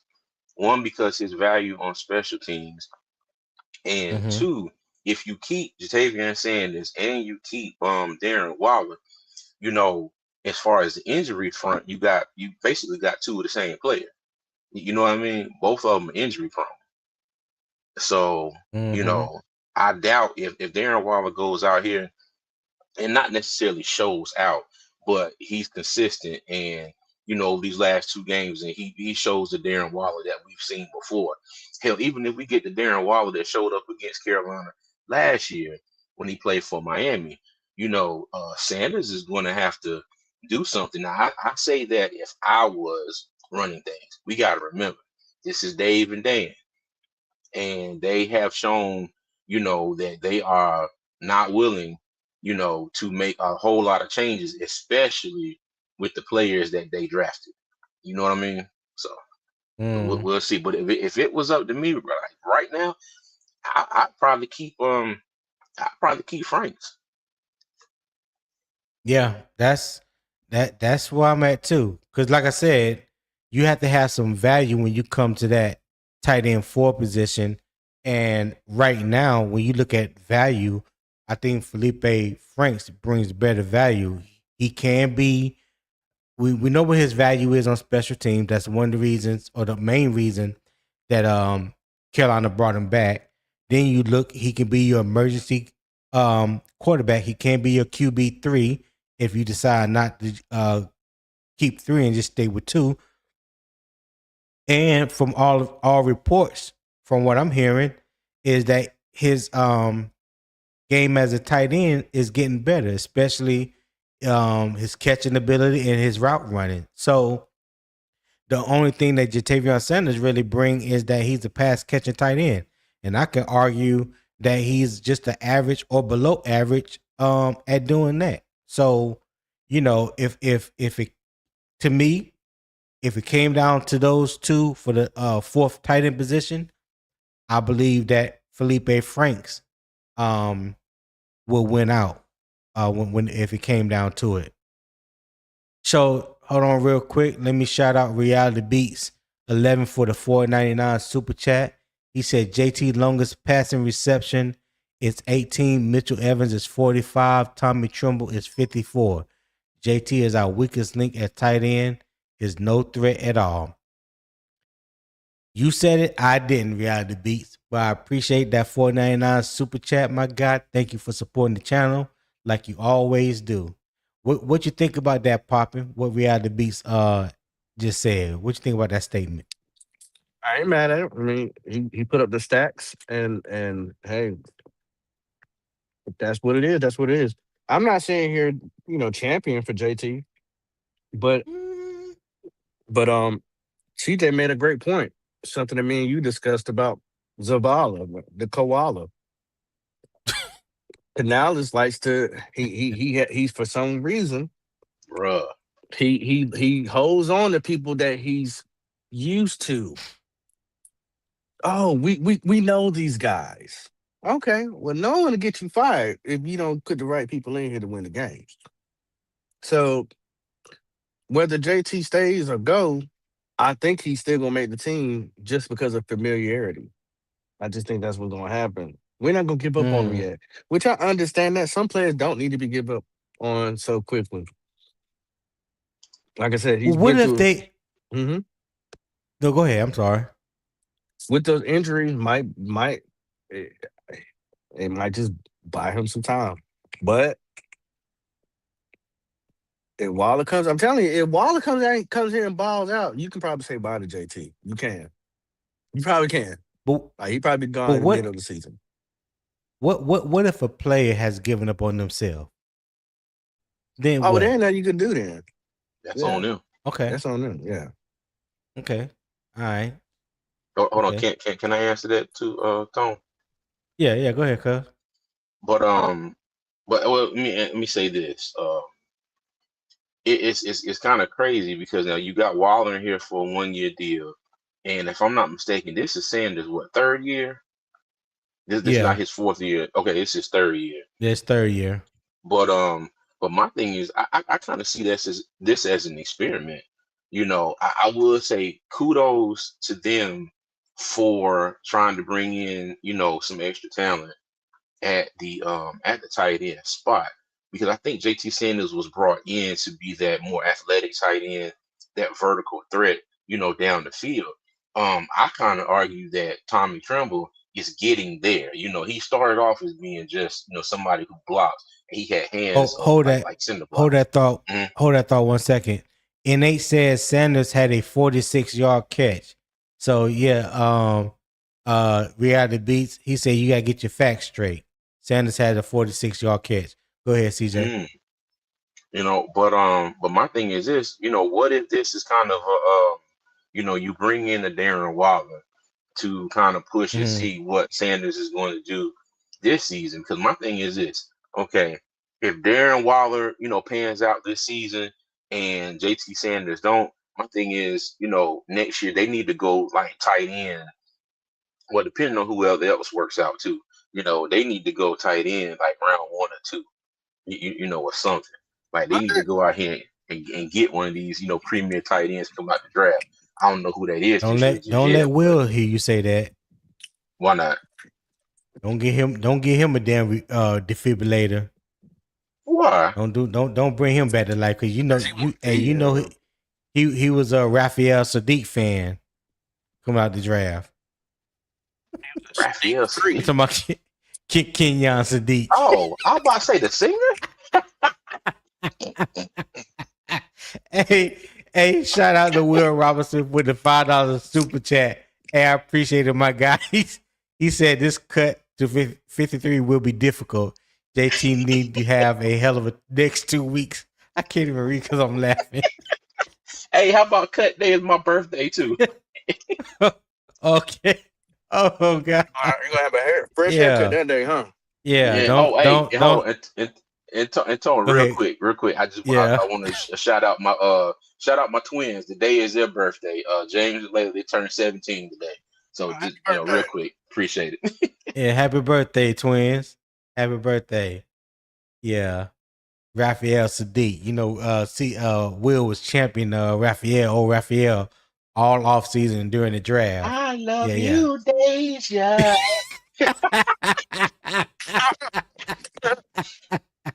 Now that boy hurt. Oh, yeah, exactly, Oh, he Poppy. is. Yeah, he hurt for real. Mm-hmm. Out there trying to do doing splits and hers is growing. Dumbass.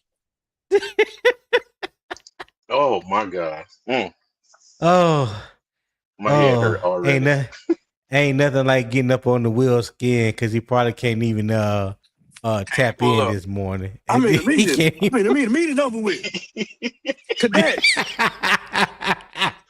Cadet, shut this thing down. They call him out the graybeard. Oh God. They call him out the graybeard. I got to go. Oh, All right, get your ass out of here. Don't do that. You're going too far now. You're going too far. In your lane now. In your lane.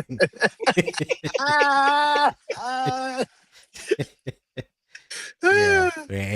And will not be no mocking of the military. No, not with Hood. No, sir. Sir, yes, sir. Yeah, whatever, man. Whatever. So see, CJ. Sir, yes, sir. So, is Sanders a move tight end or inline guy?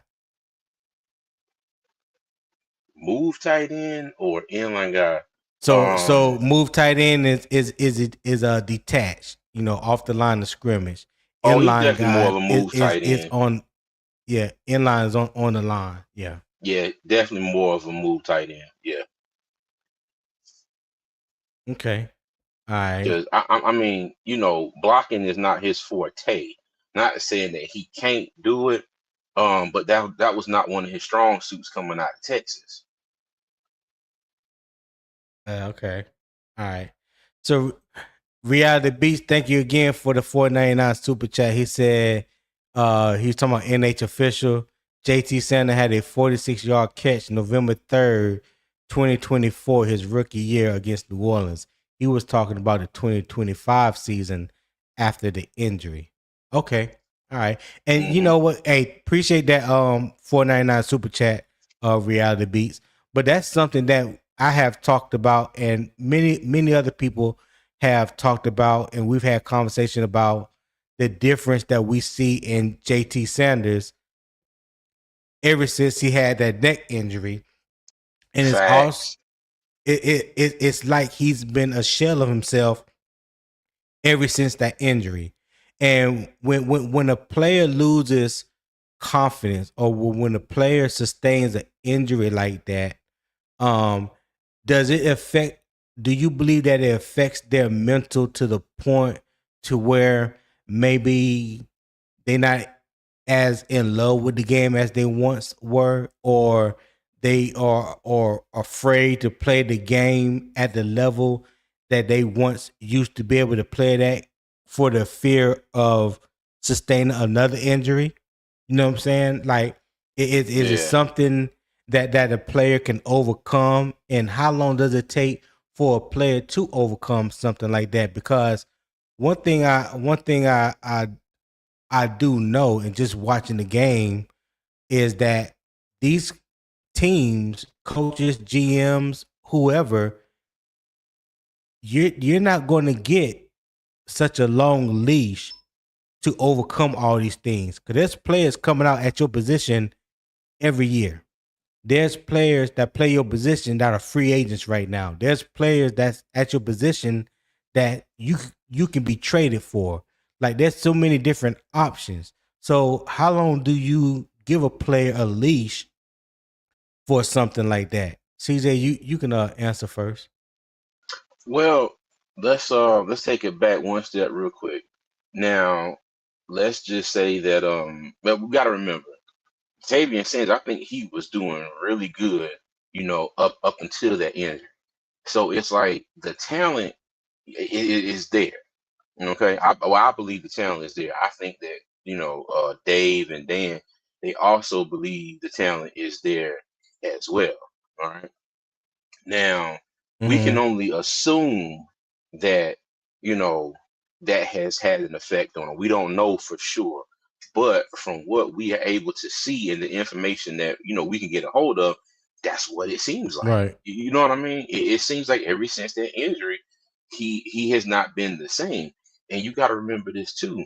The Panthers don't use the tight end spot as much as other teams in this league. I think we're probably in the bottom of the league as far as tight end usage. I don't have that stat, but that's just me speaking from what I see. Okay. So you Mm-hmm. got that injury, and you already in a space where it's not used as frequently. And then now you have them going out and getting the Darren Waller. Because like you said, Tommy Tremble, he good. Okay. If nothing Yeah. else, that Joker can block. Okay. But his pass catching has gotten better every year since he's been in the league. Mitchell Evans, okay, he came out and had a good rookie season. But again, I think the only thing with Mitchell Evans is the usage. You know what I mean? I think he'd been great last year, but it's just to me it seems like Dave be stuck on this. I gotta spread the ball equally. Like I gotta Right. like with Chuba and Jonathan Brooks. Oh, I gotta go one series and one series. Like with the tight ends, he's not gonna put one of them out there and be like, all right, you're gonna be the focus of the game because everything is going your way. It's like, it's like cool, everything's going your way, but I gotta make sure I get everybody else involved.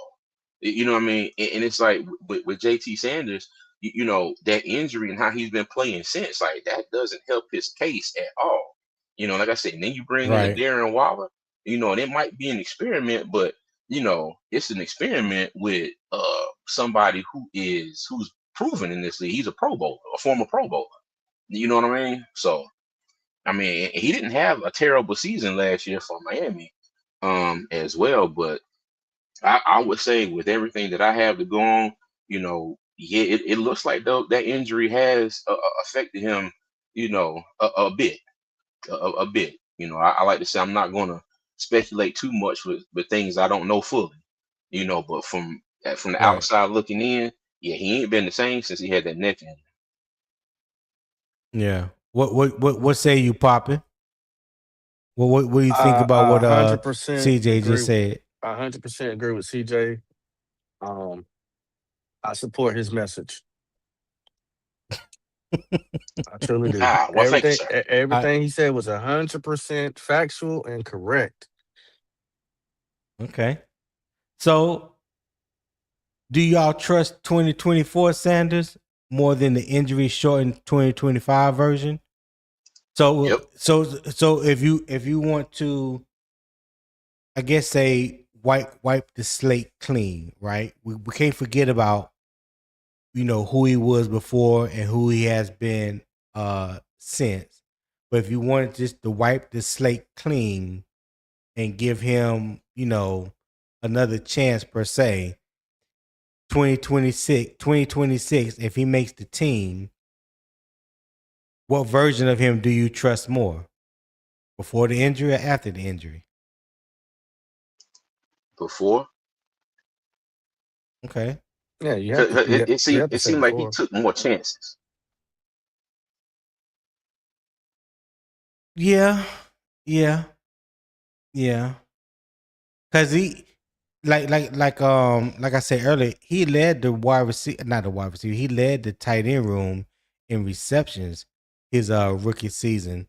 Um, he had over like three. He had like close to 350 yards receiving. I think he had like 30 something reception. I have to go back up and look at my notes. I don't remember exactly off the top of my head, but he's only had 2 career touchdowns. If I'm not mistaken, Tommy Tremble has more than that. If I'm not mistaken, Mitchell Evans had 2 last year, his rookie year, right? So, 1 or 2. I believe it was 2. I know he scored against Miami, and I think he had another one. Can't remember. Can't remember the game. Uh, Shout out to Robert Foxworth 4874 with the $5 super chat. He say make Mitchell Evans tight end or till Waller gets caught up with the playbook, then see what happens. Okay. All right. Thank you for that $5 super chat. Robert, I greatly appreciate it. Thank you for Oh, supporting the tight end channel. one. Oh, the tight end one. Okay. All right. Poppin, what you think about what Robert Foxworth had to say? Well, I don't think Mitchell Evans was tight end one at this moment. I would have said that he could have definitely pushed the envelope to be that uh, going into the season. Because he is Mm. all around tight end. He's the type of tight end that I do like. He can block, he can catch. He finds holes and zones. Great up, great up, great up the seam routes and things of that nature. Uh, but yeah, you're not gonna be able to do that with I just think from what I've noticed with this organization is that they don't just cut people they drafted after going into their third year. And I'm not throwing no names out there, but we I mean it's kind of a pattern. Yes, you are. They don't just cut people that quickly. So Mitchell Evans is where he's at until further notice. I like Mitchell Evans. He actually wears my favorite number, jersey number. What's that? 84? Yes, sir. Okay. All right. Well, shout out to number 84. All right. Uh Chat, let me ask y'all a question. Y'all can let me know. Put your answer in the chat for me. What is Sanders' best 2026 role? Is it starter, tight end 2 and 12 personnel, a mismatched weapon, or developmental depth? Is he a starter, tight end 2 and 12 personnel, mismatched weapon, or developmental depth? Y'all let me know in the chat.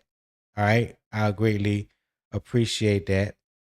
And listen, if you want the deeper football conversation after the show, join Unbiased Opinion Sports Talk membership community, and that is Patreon. We'll break down what Carolina should ask from Jatavion standards, whether it's 11, 12, or 13 personnel. And let me just real quick put up the Patreon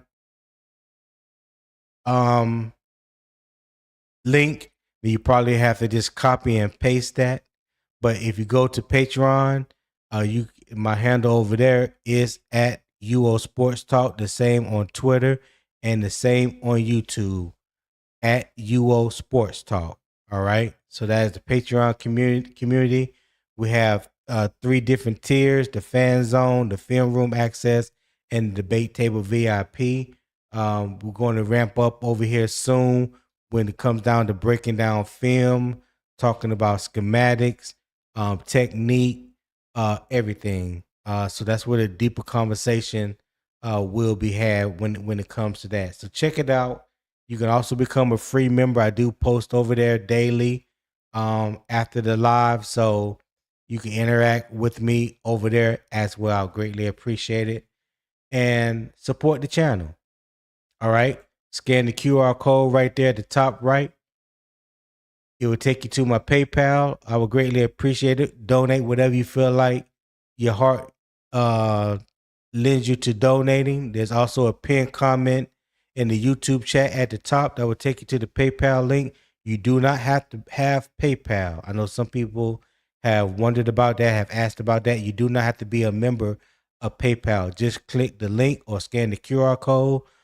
It will take you to it. Pull out your trusted debit card, make a small donation to the channel. All proceeds do go back into the channel to continue to grow the channel and for me to come up with other ways to improve the channel as well. I do have some things coming out here very shortly to let you know and let you see that your donations are being put to use the right way.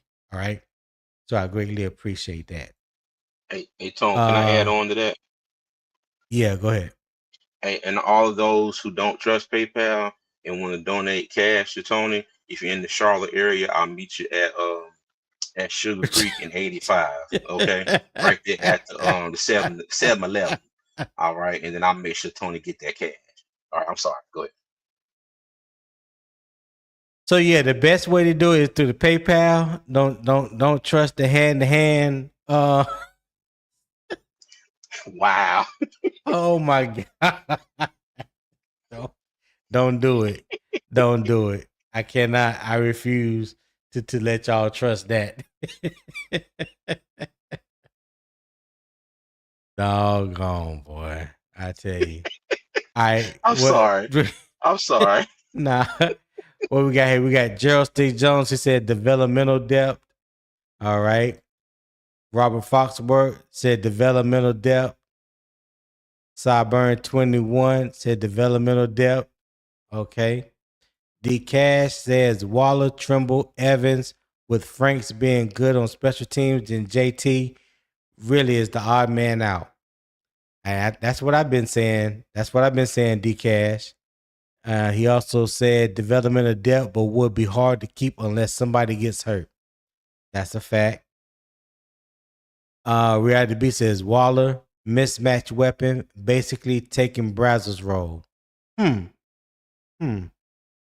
wouldn't say that, but I get what you're saying.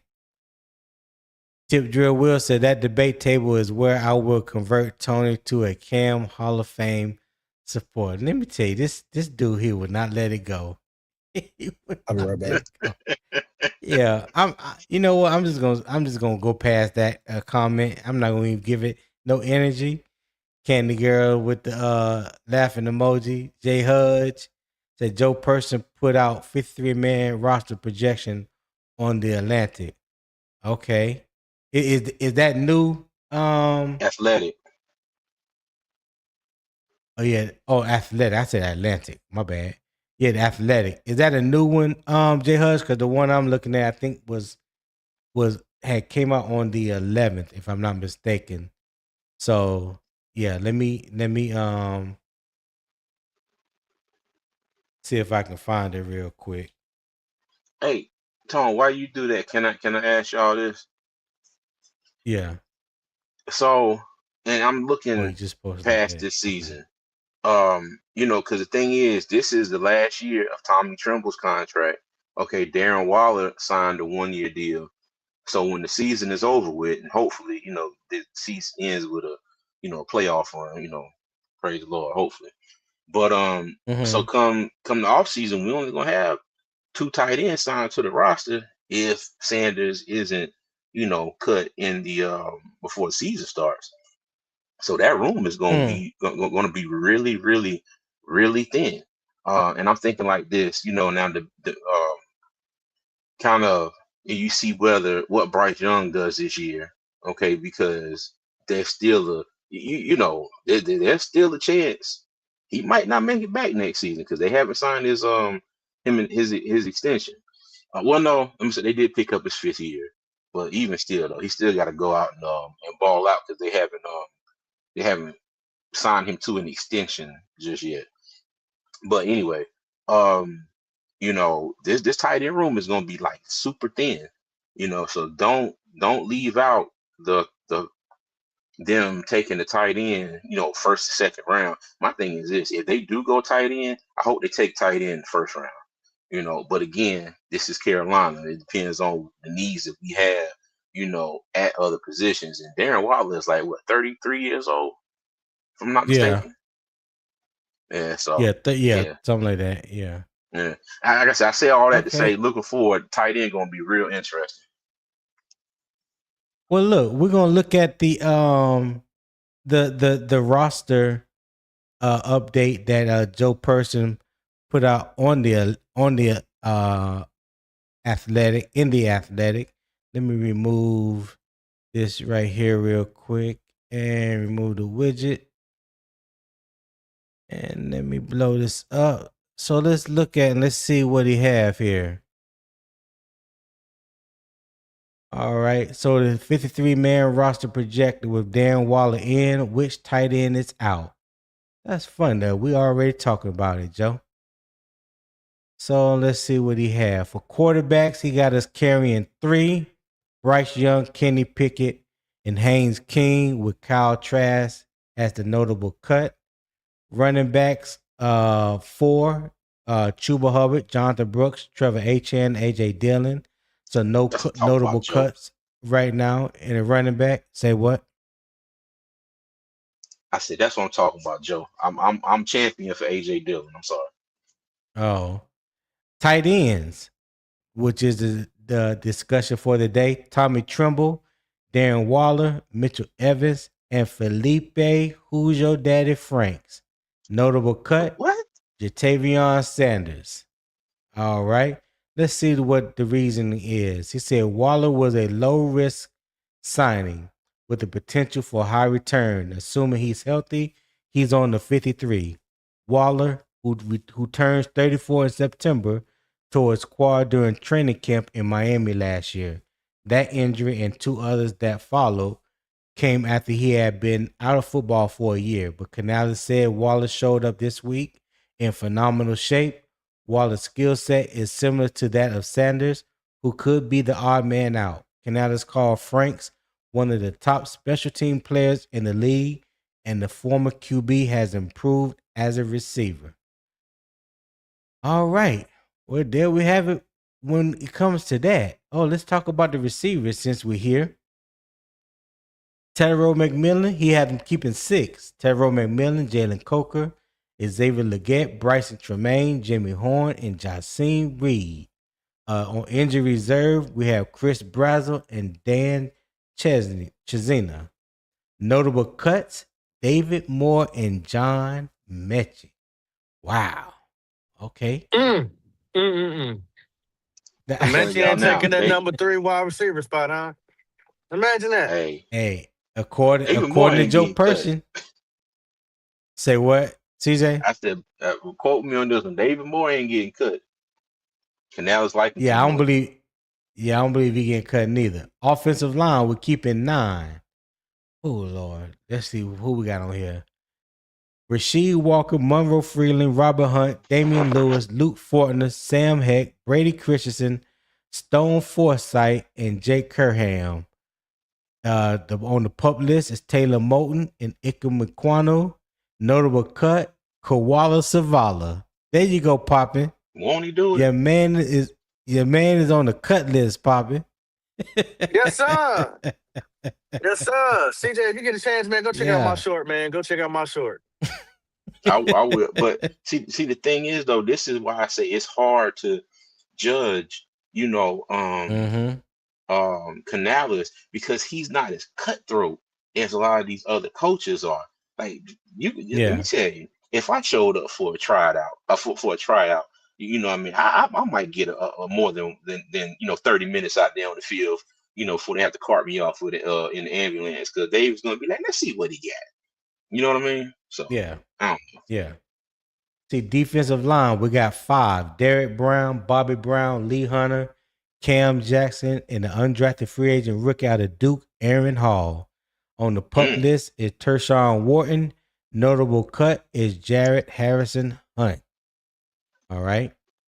Outside linebackers, 5. I said that earlier. 5. Jalen Phillips, Patrick Jones, Presley Umamielen, Cam Gill, and Thomas Incoom. Notable cuts, Travis Gibson and Jeremiah Moon. On injury reserve is Nick Scorton. All right. I think I keep Gibson over Incoon, but that's just me. Yeah, me too. But Thomas Incoom is another one that brings a lot of speed off the edge. Gotcha. He does bring a lot of speed off the edge, but I feel you. Because I love how Travis Gibson sets the edge, and he's definitely valued in the run game. All right. So linebackers, inside linebackers, we got Devin Lloyd, Trevin Wallace, Claude Shirelis, Bam Martin Scott, and Jackson Kuwatch. Notable cut is Mame John Meta. An international player program exemption is Maz Monza. Okay, I didn't know that. I didn't know he was an international player. So he can make the 53 and don't even count towards the 53 as an international player program exemption. So there you have it when it comes to his spot. Cornerbacks, 5. J.C. Horn, Mike Jackson, Shaw Smith-Wade, Will Lee, and Corey Thornton. Notable cuts are Caleb Evans, goodbye, Devontae Smith, and Robert Rochelle. All right. Safeties, 4. Trayvon Moore, Nick Scott, Lathan Ransom, Zakie Wheatley. Notable cuts, Isaiah Simmons and Damani Richardson. Woo! Simmons gonna make Specialist Sam Martin is the punter. Ryan Fitzgerald is the kicker. JJ Jansen, no, he's the lone snapper. So that is the 53-man roster as Joe Person sees it, put out on the Athletic today. What time we put this out? Okay, 3:30 my time, so it's about 7:30 in the morning, East Coast time, Eastern time. Hey, can you go back to the the offensive line? The offensive line, yeah. Mm-hmm.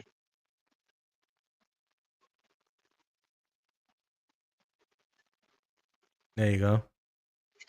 Hey, did y'all see Chandler Zavala taking snaps at center? Yeah. That came up yesterday a couple times. Yeah, they say he was taking second team snaps with Kenny Pickett. Bruh, let me tell you, and that's why I'll be like, yo, Dave gonna find a spot for Chandler Zavala. Somebody like him somewhere.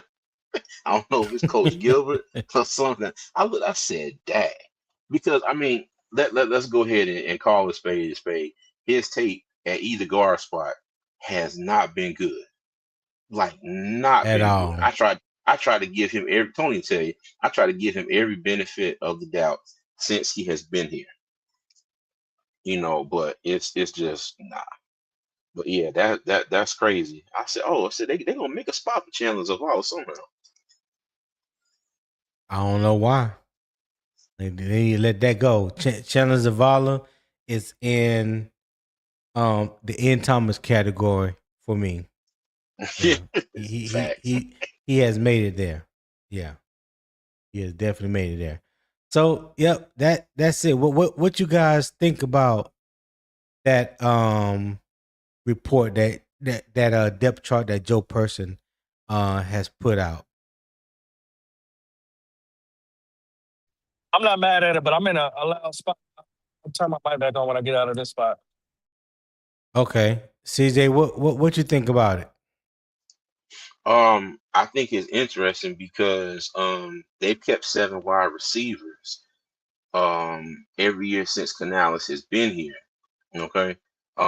If they do keep 6, I think it's to keep AJ Dillon on the squad. You know, I do think that's where the trade-off comes. Right, because Chris Bowser was out for the year. So if he was available, he would be that 7th wide receiver. He would be that 7th. We probably only keep 3 I didn't think backs. about that. Mm-hmm. Yeah, I didn't think about that. Like I said, if you know, I know they were saying about they keep Feleipe Franks on the strength of his special teams ability. I also think they should consider trying to make a spot for Isaiah Simmons on the strength of his special teams abilities too. Because who was it? Because I still ain't watched the Buffalo game yet. I went to Jamaica and look, I tried to watch it over there, and YouTube TV told me absolutely not. Bomba Yeah,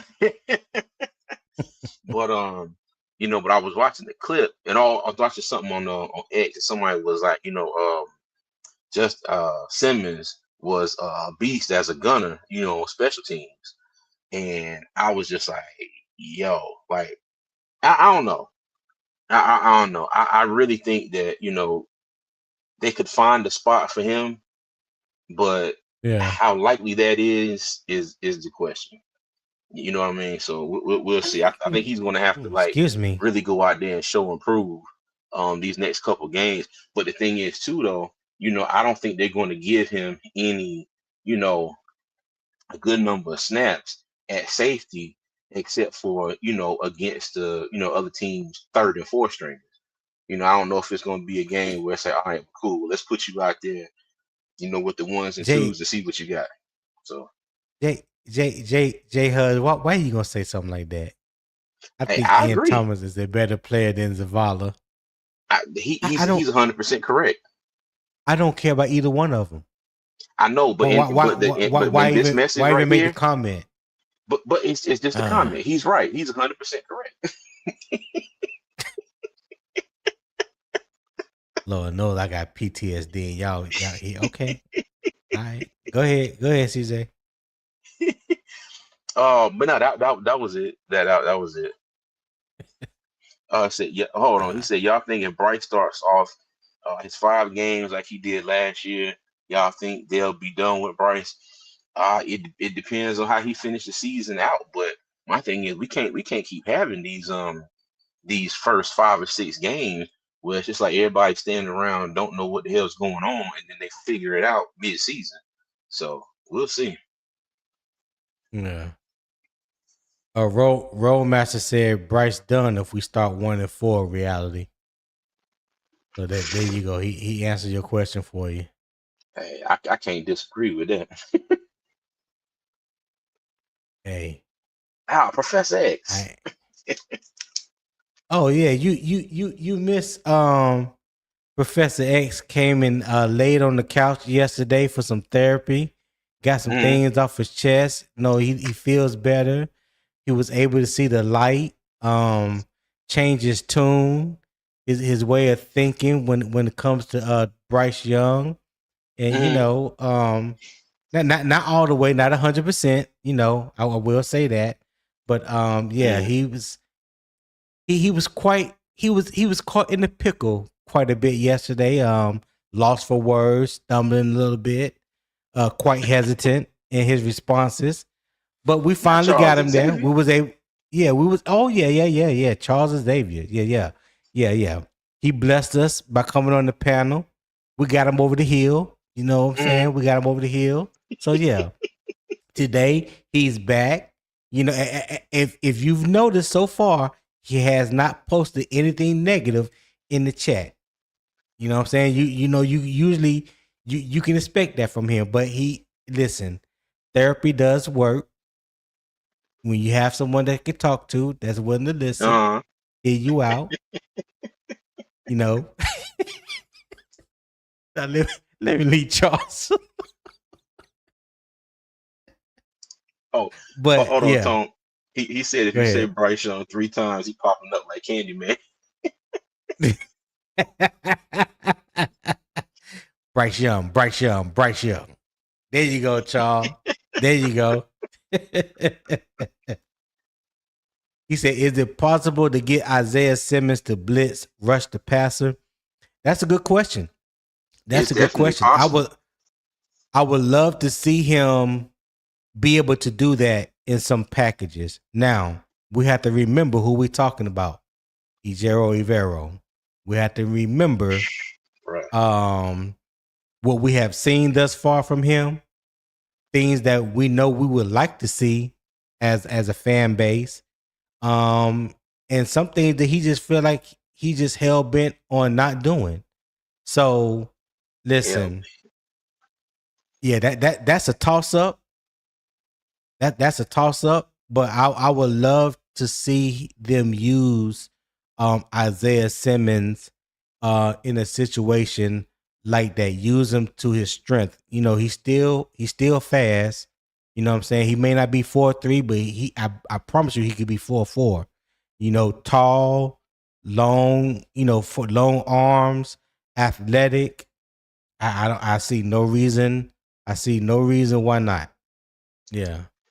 Yeah, because if he get cut, I doubt he gonna clear waivers. Somebody gonna pick him up. Right. All right. Was it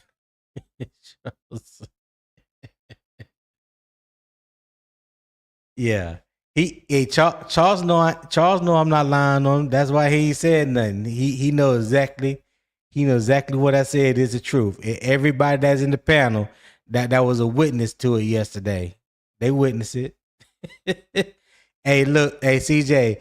He even had other members questioning his responsibility to Panther Nation. He say he done jumped the fence. They rechecking his application and all that. So What? I don't know how that worked out for him yesterday. Yeah. Hey, hold on. Put the next comment up, Tony. Oh, Rollmaster. Oh man. Yo. Let me drop the link in the chat. Let me drop the link in the chat. They're gonna link, Charles, man. You can hit the link and come on up, dog. You can hit the link and come on up. Yo, I wonder how quick I y'all can find the probably X-Men mentioned this theme shit. song. Oh, the X-Men theme song. Look, if Yeah, you do come here, that I'll just sing it like. Charlie the Gamer said y'all probably already mentioned this, but yeah, JT didn't need to drop weight. That's what I said, Charlie the Gamer. I don't believe nobody asked him to drop weight. I think he did that on his own. Not like he was fat and out of shape. I think he was around like 255. That's not big for a tight end. So the weight that he dropped felt like he needed to get in better shape. I believe that was more on him. I have never seen a report that the Panthers asked him to drop weight. So yeah, I agree with you on that.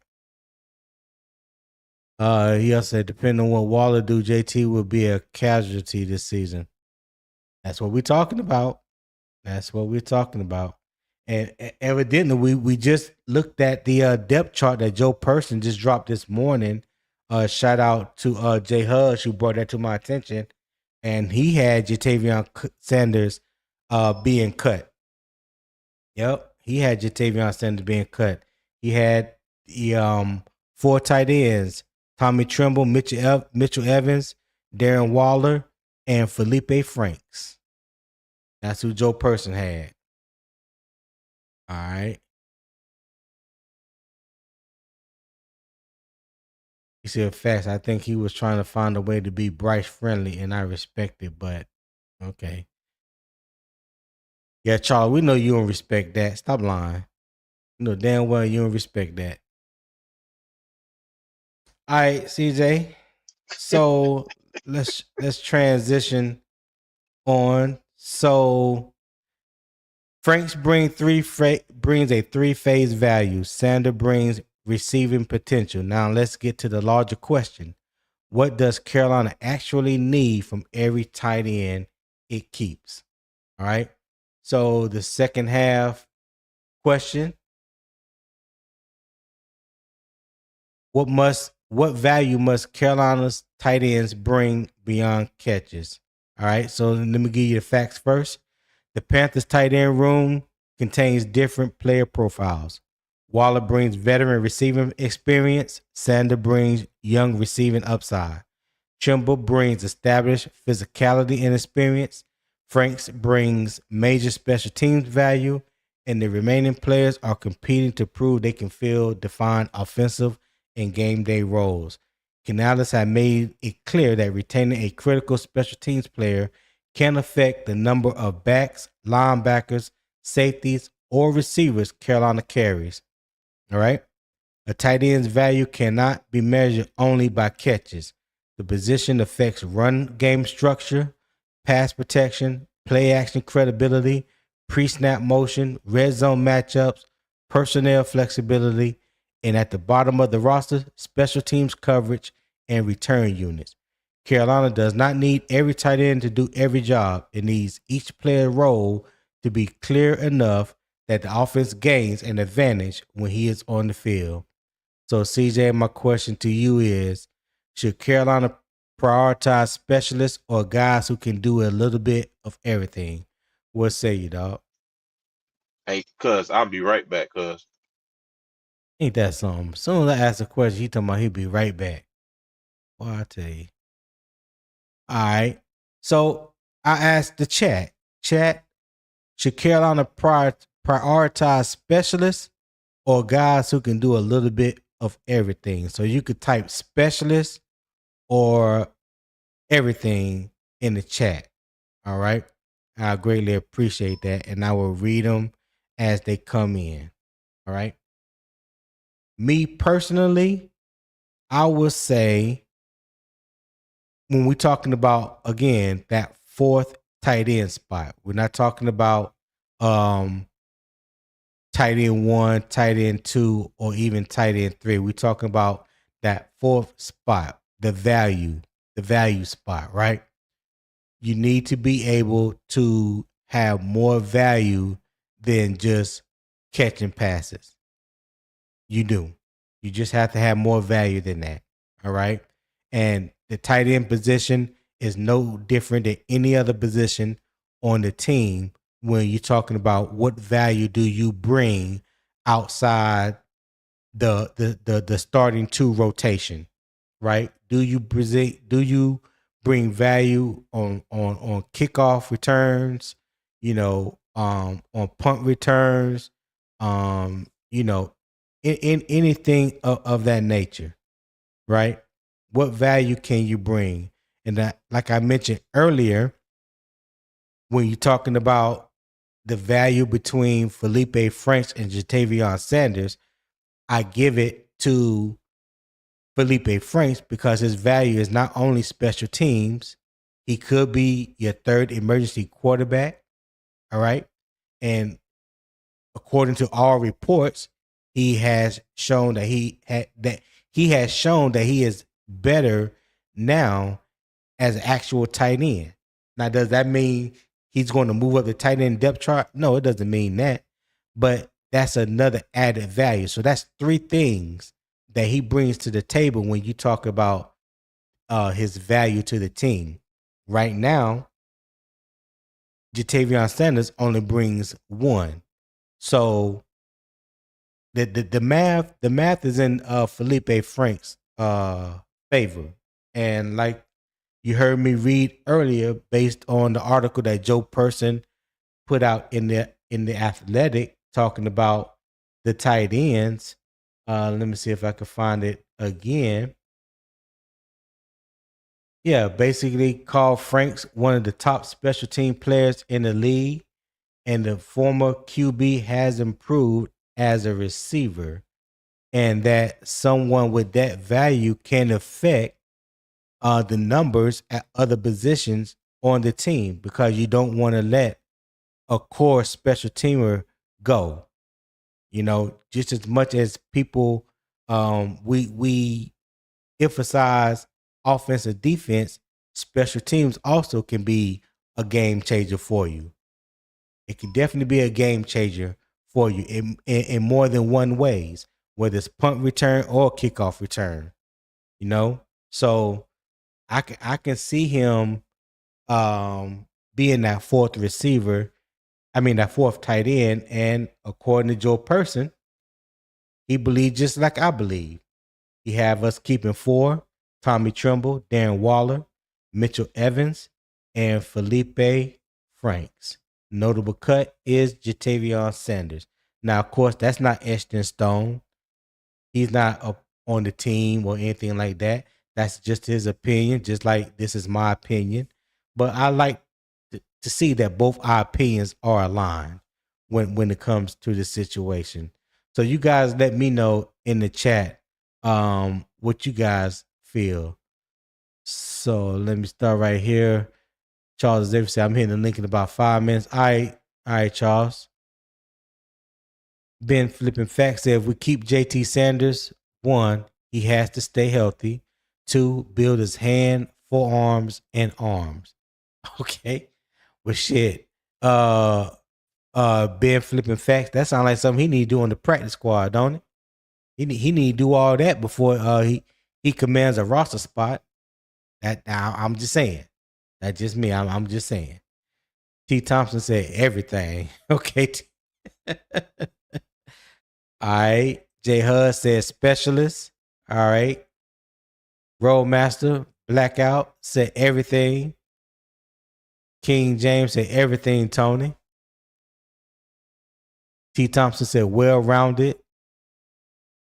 King, I think that's the one he deleted. Damo said specialist. Roadmaster said, I could see some trick plays loading with Franks. Hey, that's a possibility too, Roadmaster. I didn't even think about the trick plays. The more you can do, the more value you bring to the team helps your case of making a team. I can't say that enough. The more you can do, the more value you bring to the team helps your case in making the team. That is facts. Atlanta Boy said, why has he been on so many teams? That's a good question. That's a good question too. So let's, as if you may not remember, Feleipe Franks came into the league as a quarterback. He was a quarterback at the University of Florida. You know, I thought he was okay at Florida. Definitely had some things that he need to work on as a quarterback. I can't remember if he got drafted or he was an undrafted free agent. I think after a year or two, he made the switch to tight end. So you're talking about someone that has learned a new position while he has been in the NFL, something that he has never played before. So he's not getting as many reps at the position as someone that is the starting tight end or even the number 2 tight end. So over the past 3, maybe 4 years, I can't remember exactly how many years he has been in the league. He has been transforming his game, his body, his mentality into a tight end. Now he has made teams because of his special teams value. At the same time, I believe that he's trying to get better at the tight end so he could possibly stick with a team even longer. During this training camp, it has come out that he has shown better hands, better route running. Whether that's true or not, I don't know. So I ain't gonna sit here like I'm trying to, pound the table for him or nothing like that. But if it is true what they are saying, then it sounds like to me that he's possibly improving his chances of making the 53. We do know that Carolina brought him back because he does have some value with the special teams. They look at him as a core special team member. So just that one alone right there, I believe he'll make the team. But his other added value is maybe getting better at tight end. He definitely has a certain level of toughness that you can't coach. We already kind of know how he's wired. And he can be that emergency third quarterback if you need it. Instead of Carolina keeping 3, as Joe Person reported in his article today, instead of 3, they may be just decide to keep 2, and Feleipe Franks is your third emergency quarterback. They can do that. So we'll see. We'll see. So I hope that answered your question, Atlanta boy. My man Charles Xavier All right. to the table. Man, how we feeling today, man? You good? Oh man, Tony, I feel great, man. I feel good, man. Just waking up. I got a huge load off my shoulders. Yesterday morning. Yeah. I've been catching strays. I ain't gonna front. Lay your burdens down at the altar, brother. Just lay your burdens down at the altar. Yeah, man. Come as you are.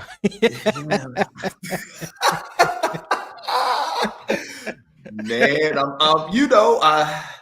like I said, I'm gonna try to be positive. I'm not gonna I'm not gonna say nothing about Bryce. I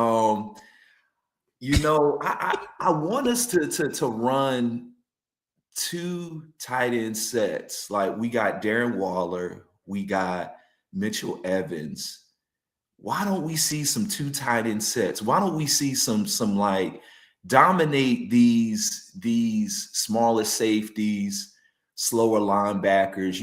I feel like we got 2 tight ends and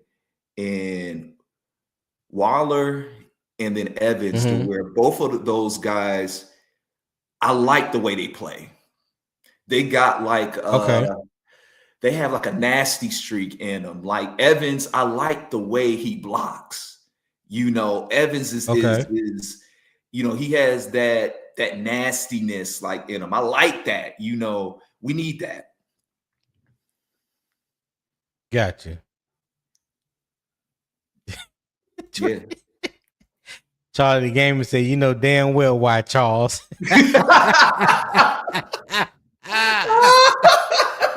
Oh, look, man. I'm trying. Look, I'm trying not to revert to my old self. I'm trying. Hey, don't let Charlie the Gamer be a bad influence on you, Charles. Don't let him do it. You put forth great work yesterday. Put forth great work. Don't let Charlie the Gamer.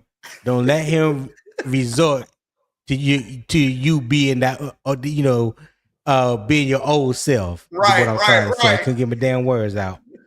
Because now I am a new man. I'm trying to talk to him, Charles. Objectively. I know we got the little quarterback. I know we got the little Jalen Hurts, but we got to work with him. That's where we get. We got to work with him, and so because we got to work with him, okay, we got to win with him. Okay.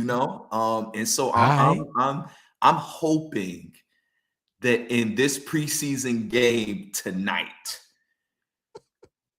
I better. No, I just saw the comment. Oh no. Look at Blackout, yo. No, he didn't, yo. I see him.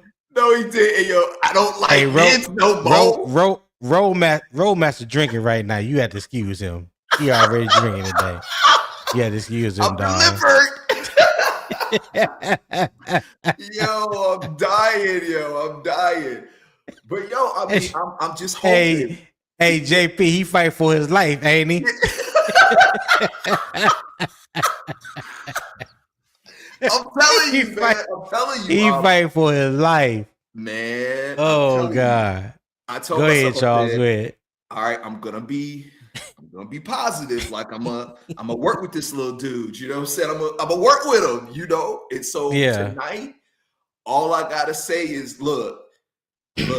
We better come out first team offense. We better come out and score a touchdown on the opening drive. I'm not talking about first downs. I'm not talking about, this or that. My whole thing is this. If they score a touchdown on the opening drive, I'm fine with that. Don't you vex? Don't you vex? Dang, yo, they on me, yo. Dang, Will. I won't, Will. Hey, tell him, Chief. Don't you backslide. Don't you dare do it. Don't you dare do it. Yo, I would try not to, man. But look, tonight we better get an opening touchdown. We bet we better get a touchdown the first time we touch the ball on offense. And basically, if we see that, I'm fine with us literally sitting the whole first team offense down after that. Period, point blank. That's okay. All I need to see, an opening touchdown. After that, so sit them. Somebody need to turn your volume down a little bit, Charles, because I hear the reverb in your background.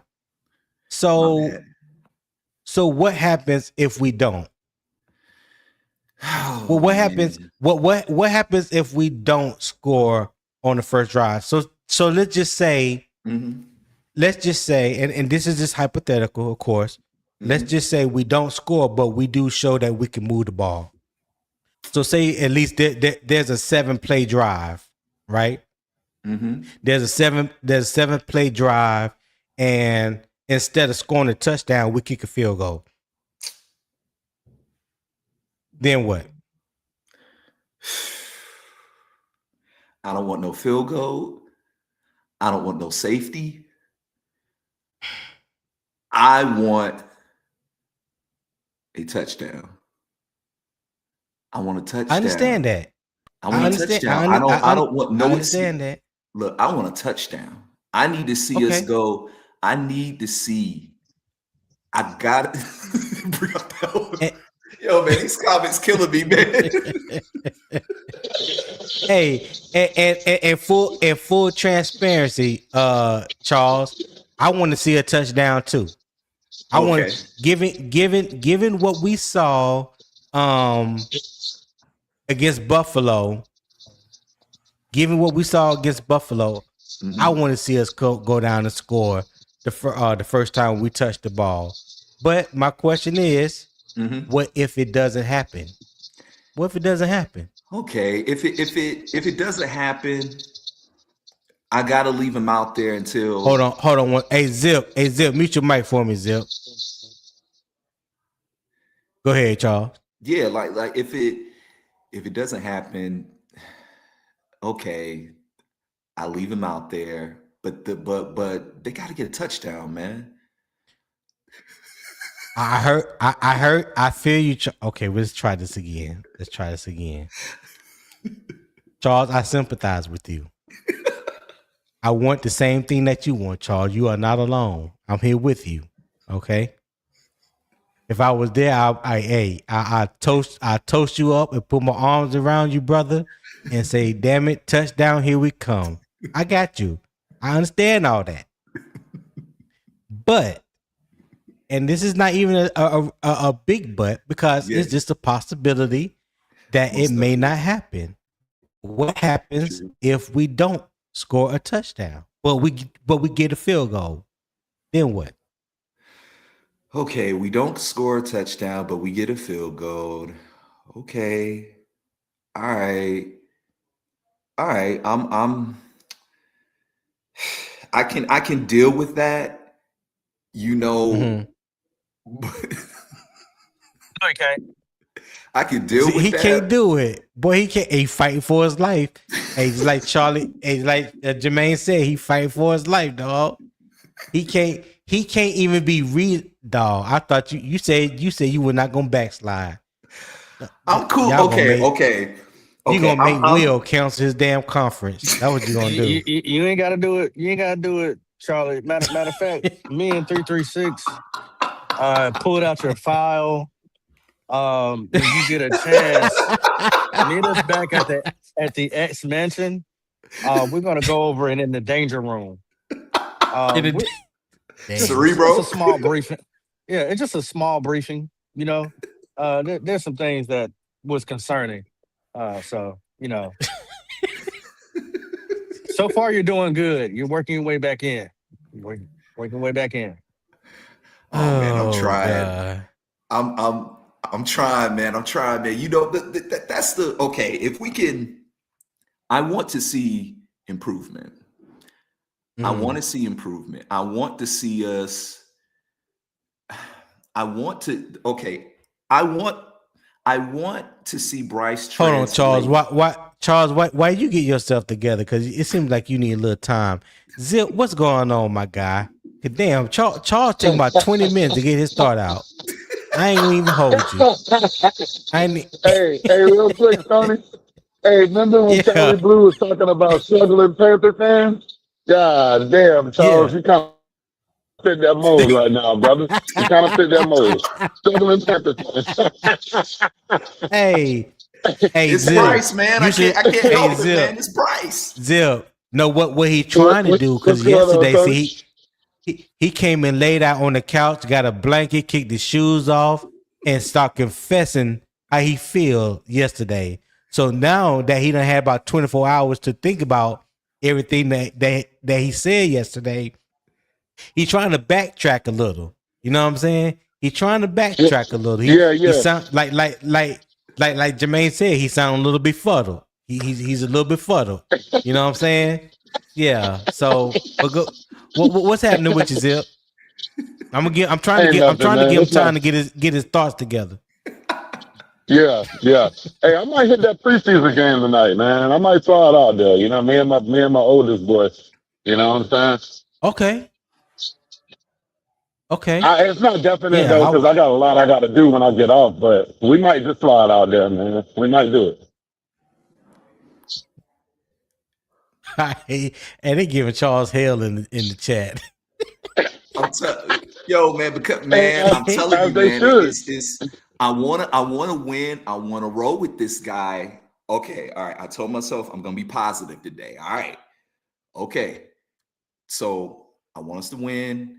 If our first team offense goes down the field and they can get a field goal, that's improvement. That's good. I would run them out there one more time, try to get them to get a touchdown. If they don't get it the second time that they're out on the field, I would take them off the field and just rest them. Because at this point, I don't want no one getting hurt. I don't want the guards getting hurt. I can hear right. Boy, y'all giving me hell, boy. I ain't mad. but you know, that's what I would. That's what I want. Maybe we need to call McNeil. Yo, man, these comments, man. I'm trying to talk about these comments, man. Hey, they on your head though. They on your head. I ain't even mad at them.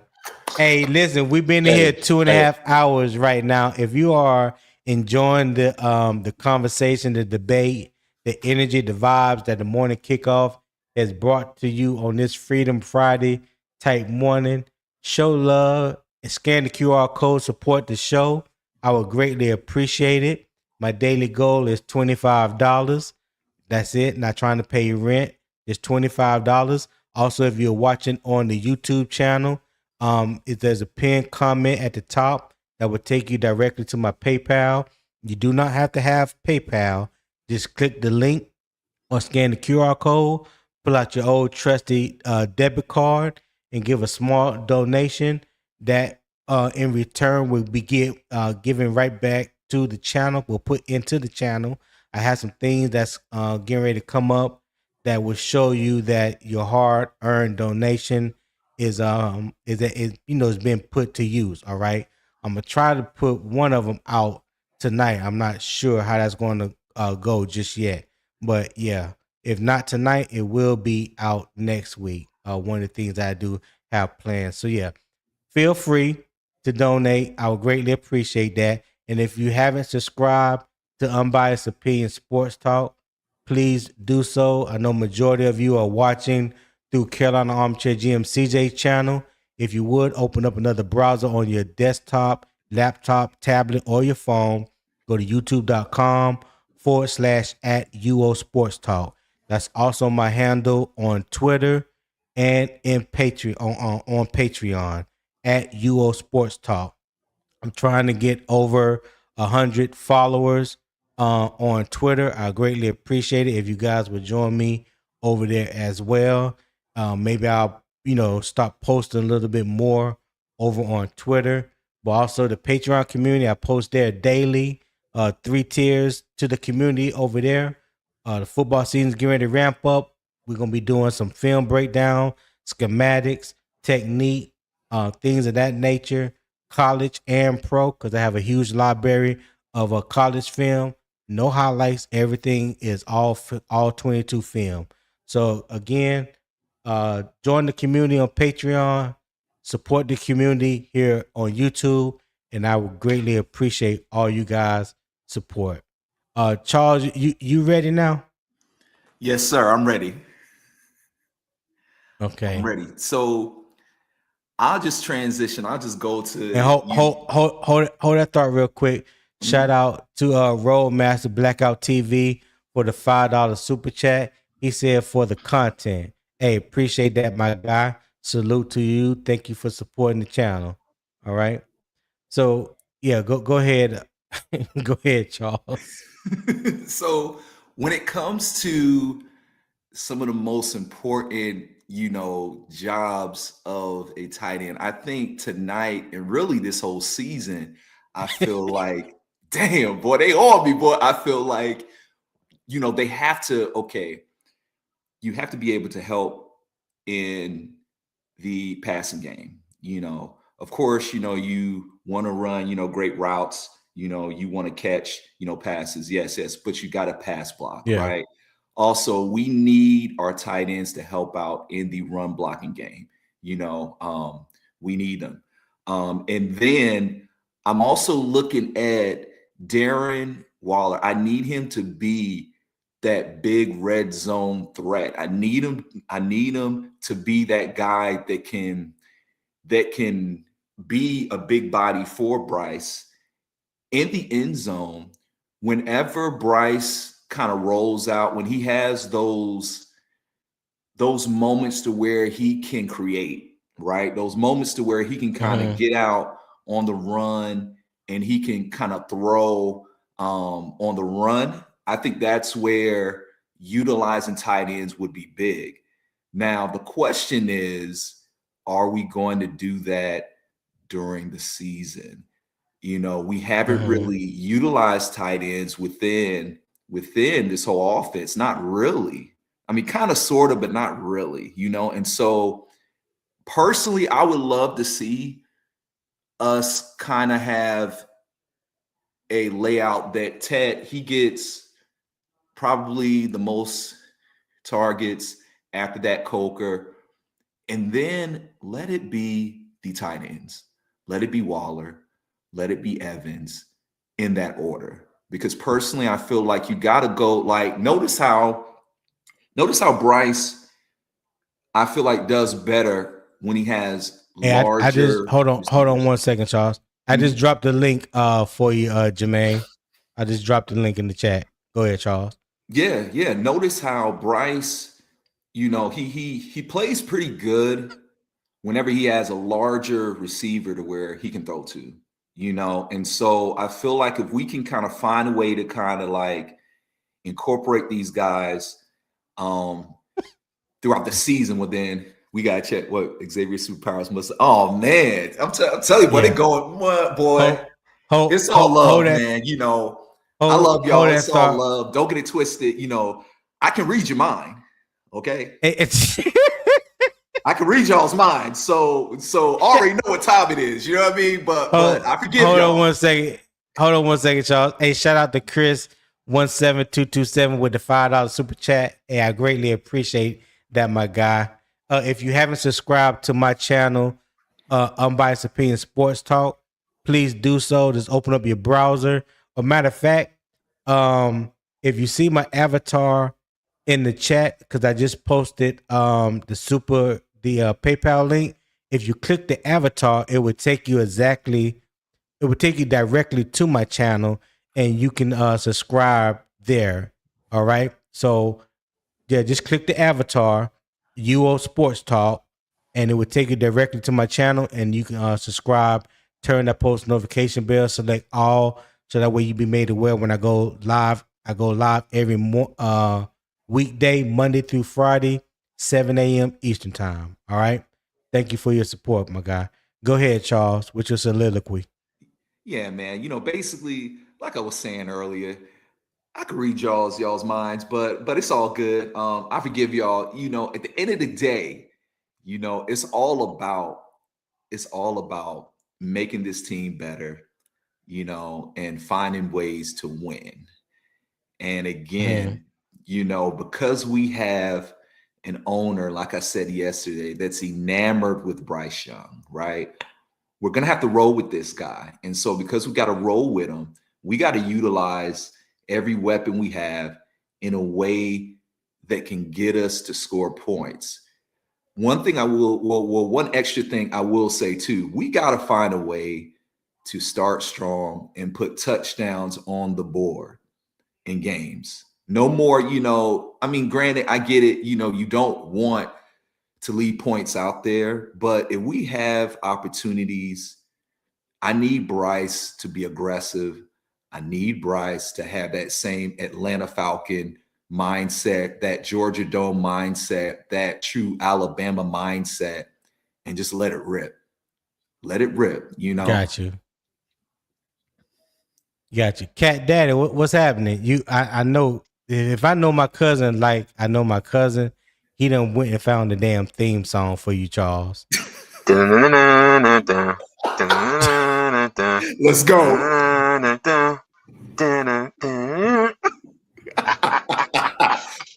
This dude, man. No, I didn't. I had a coworker come through and I had to go. But yo, you sound like Charles Xavier too, dog, bro. Look, man, I'm just trying to stand up for all of the educated Negroes, proper talking Negroes out there. I'm here, and so, I felt like, it couldn't just be Nick, you know what I mean? Like, it has to be more. So I thought about it. I said, you know what? I'm getting on the show. Yes, I've been a troll for quite a time now when it comes to our quarterback, but I guess it doesn't matter. It just feels better when you have somebody to talk to, Charles. I get it. It does. It's lonely at the top, and I'm glad I'm on your show, amongst other, educated men. So, I feel good, man. We gotta give him a hood name. We gotta call him Chuck Alexander. Chuck Alexander said it's lonely at the top. He said it's lonely at the top, dog. Hey, real quick, shout out to my little cousin BA, aka Jermaine J. Shepard, for the PayPal gift. I appreciate it, my guy. Thank you for supporting the channel. As always, showing love, supporting the channel. Yeah, I ain't gonna tell nobody what BA stands for. You know what it is. But yeah. Thank you for your support, dog. Hey, Tone. So if we got Charles Xavier up here, now Jermaine's profile picture, we could dub him Magneto. He got the helmet on a little bit. Yes, yeah. Magneto. There it is right there. Jermaine Magneto. BA Magneto. Oh God, yo. Quantum Jr. Yeah. Probably stupid. But go ahead, CJ. What you got? Oh no, that was it. I like I said, I had to go out the office, so I don't know exactly where we at. Hey, Papa, you said it, not me. I just want to let Jermaine know you said it, not me.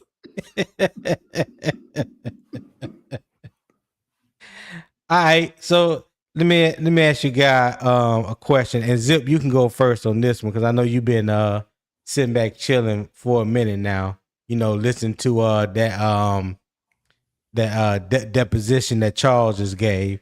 Should special teams break the tie, or does offensive upside always win? Well, I think special teams is an aspect of the game that not a lot of people focus in on. You know what I'm saying? And I say that talking about the fan base, but it's a way to win. It's a way to win. So if we could put something into it, You know what I'm saying? And continue to add guys who's going to be impact players on special teams. I'm all for it. The offensive side, I think we're going to have to be 10 times better than what we've been. And I'll say this, Tony, Bryce is on thin ice with me, dog. I ain't even gonna hold you. I done been coming to a couple. There we go.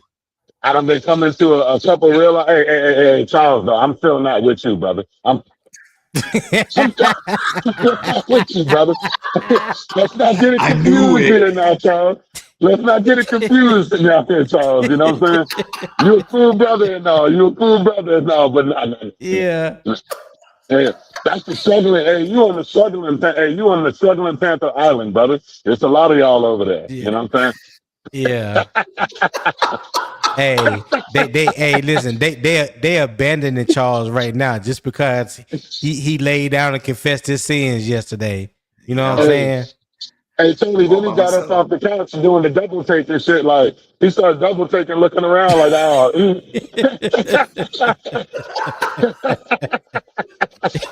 Hey, he knew he fucked up, Tony. God. He knew he fucked up. Yeah.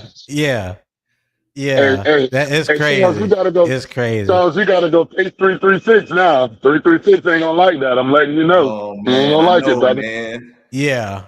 Hey, listen, popping the 336. They're already putting his application, going it over it again. You know, he getting a thorough review. Yeah. CJ, what you got, dog? Should special team break ties, or does offensive upside always win?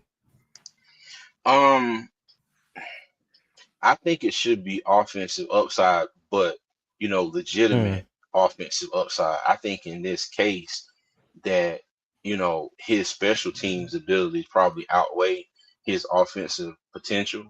You know what I mean? Right.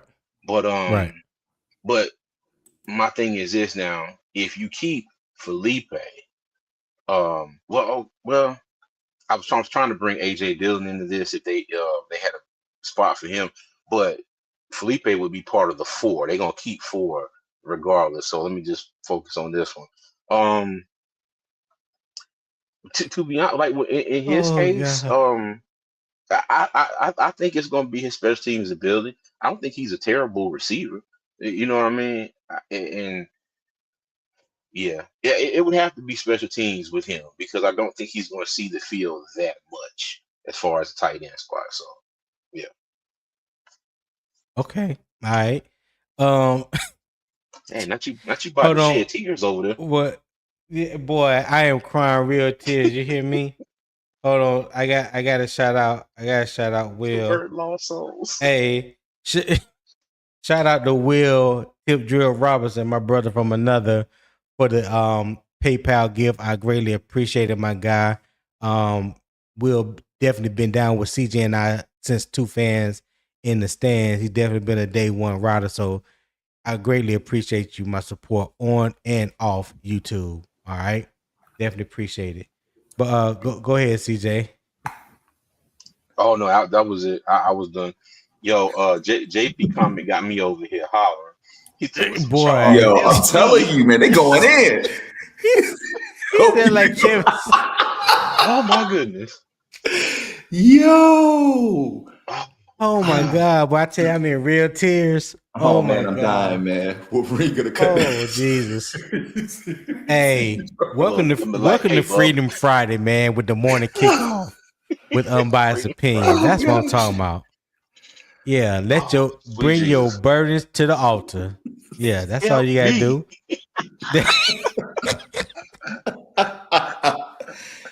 Yo, I'm dying, man. I mean, these comments, man. I'm dying, man. You know what?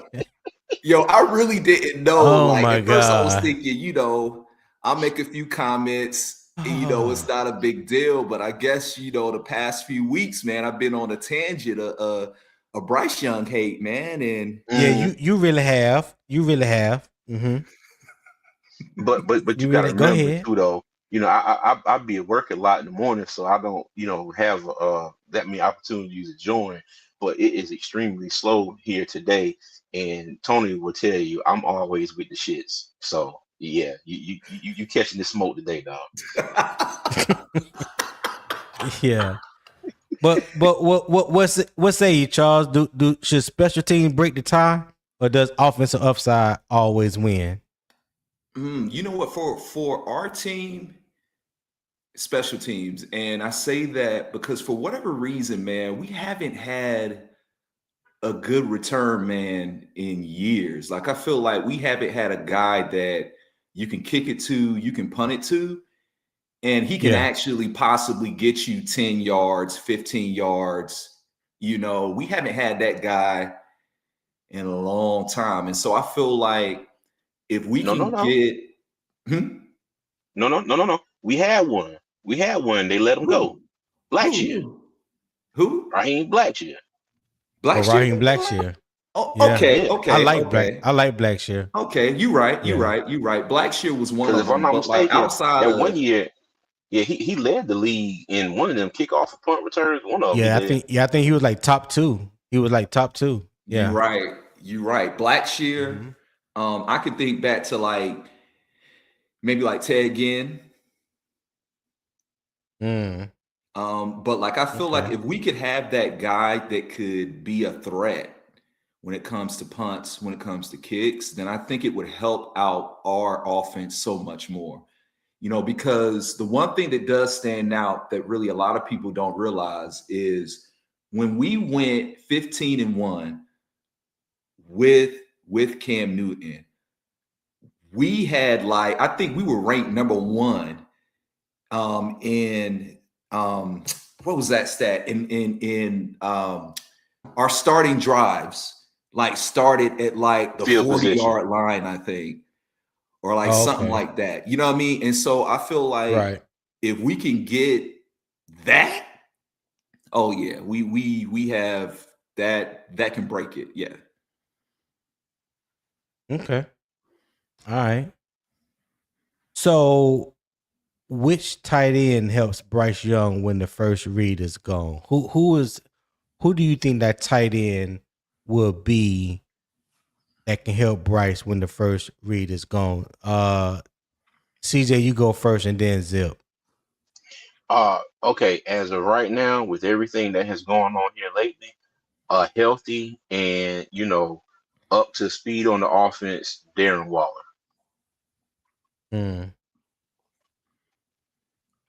Okay. All right. Zip, who you got?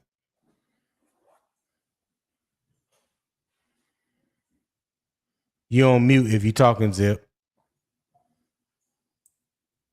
Okay, we'll come back to Zip. Go ahead, Charles. Who you got? What you got? What tight end helps Bryce when the first read is gone? I mean, naturally, I would say Mitchell Evans because he's had more time to work with Bryce. But the tight end that I want to see be that next option, Darren Waller.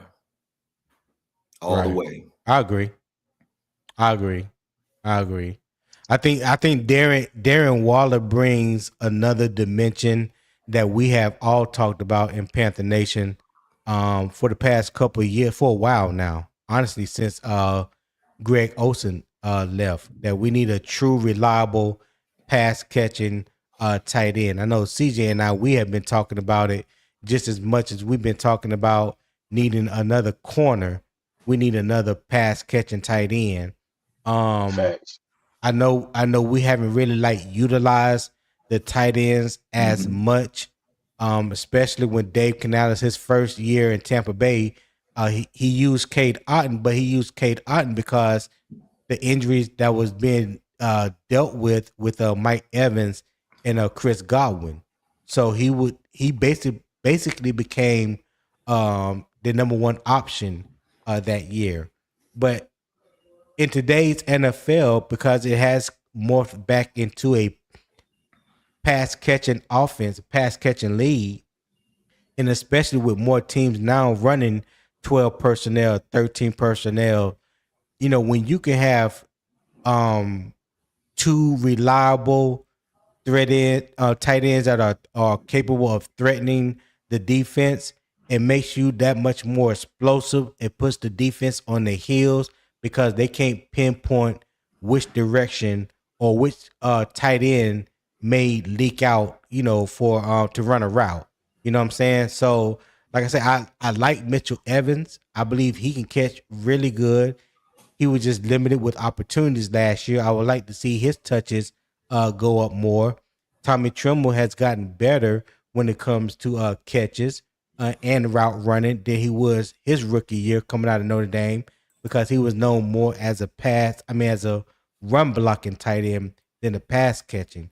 So yeah, I would like for us to get to that point with Darren Waller. He is a true legitimate 6'6.5", almost 6'7" tight end that got great hands, that can still run, even though he has gotten up there in age. I know a lot has been made about him being 32, getting ready to turn 33, but he doesn't have a lot of miles on his tread. You know what I'm saying? So I like, as long as he has gotten everything together, because he does have a history with certain things, so if he's past that, and if he can stay relatively healthy for us this year, he definitely opens up something in the passing game that we haven't had in a while, since Greg Olsen. So that's what I'm definitely ready to see. Tony, you talking Yeah. about Waller? Yeah, talking about Dan Waller. Yeah. Hey, but real talk though, can we really trust somebody that fumbled Kelsey Plum? Like, come on, dog. I can't. Shout out to Mr. Hunky Dory for the $5 super chat, man. He said, I said good morning, LOL. Mitch Evans still a newborn pup, and he has potential to become more in our offense. We need much more from our tight end. I absolutely, Mr. Hunky Dory, I agree with you 110%. Appreciate the $5 super chat. Thank you for supporting the channel. All right. Go ahead, CJ. You was going to say something? Or that you had to just throw that in there? It was something else, but I said that and forgot what my previous comment was. I'm old as hell, so forgive me, y'all. I'll think of it in a second. My bad. That was my fault, man. I was Jermaine. kind of like reading your mind, man. My bad. Yeah. B.A. Magneto said none of them cause Bryce doesn't use the tight ends. I'm going to help bring Charles back with a laughing emoji. Oh, boy. I know what it was. I know what it was. Hey, Tone, you know what I want to see? Let me tell you, whoever out there at tight end, when we play Tampa Bay, I want them to torch Roseboom ass. My thing is, I want to see how Brad Izzett uses the tight ends in some of these, because I'm not going to sit here and say that every team we face is going to be terrible in pass coverage, especially the linebacker spot, but we are going to face a few of them. So the matchups, my thing is, I think Waller, like I said, if he's healthy, he can be a matchup problem for some of these teams we face. I think Tommy Tremble and Mitchell Evans can be matchup problems, but they got to be put in the right position by our coaching staff. You know what I mean? And Bryce has to be able to get them the ball. I agree. Hey, Roadmaster said our goal line set going to be nasty with 3 tight ends out there. Hey, I like that. Roadmaster. I definitely like that. I want to see it. You know what I'm saying? Yeah, we can envision it. We would like to see it. I want the coaching staff to utilize it. You know what I'm saying? Facts. Charles, do your thing. You know what the hell they thinking. You know what I'm saying? Do some reverse psychology or something, whatever y'all do with special powers and shit. Hey, Charles, just do one thing for me, please. Can you go in the Evero's mind and wipe away that parking lot defense that he likes to call? Let me say, erase that shit from his memory, please. Put that thing upside your head and erase it. Unfortunately, Ejiro Evero has a psychic block. In the form Hey, Gerald. Go ahead, Charles. Unfortunately, he has a psychic block. You good. You good, Zip. Yeah. Go ahead, Charles. I've been, I don't understand his logic when it comes to his zone coverages and having pressure up front. I feel like it's almost like, look, bro, like if you're not getting pressure up front, and on top of that, you playing a loose zone, you're not pressing wideouts, you're not jamming them at the line, and you're not getting a pass rush. It's like, bro, what do you think is going to happen? You know, and so we got to find a way. They got to find a way somehow, some way to incorporate more of a pass rush and focus more on that, you know, and you to really open up our whole defense, you know, because I feel like you can't do both. You can't not have a pass rush, but then you're playing 10 yards off, 15 yards off, you know, because so many times last year, oh man, I can't believe I'm about to say this. Oh, mercy. I'm about to say it. Won't he do it? Won't he do it? Go ahead. Oh, Lord. Let me go ahead and say it. So many times last year, we did have leads in games. We had what? We had leads. We had what? Oh, you mean when we were actually up? We were leading? Are we talking about? Yes, we were up in games, and that defense, defense just kept keeping teams in games, allowed teams to just nickel and dime us down the field. My whole thing is this: okay, great. We didn't give up 50-yard passes, 60-yard passes, but we're getting nickel and dime down the field. Nickel and dime, 5 yards here. No, that ain't happening, Charles. Say that ain't true. Charles has seen the light. This morning when I rose, Charles has seen the light. That's the thing. It's like you can't. Oh man, y'all got me again, man. Oh boy, I'm telling you, again, man. It's like your spirit, your spirit is going through a cleansing right now, Charles. It's okay, brother. It's okay. The Lord said, "Put them cornerbacks 2 yards off the line of scrimmage, Evero." I mean, that's the thing, man. It's like Evero got that magneto on him.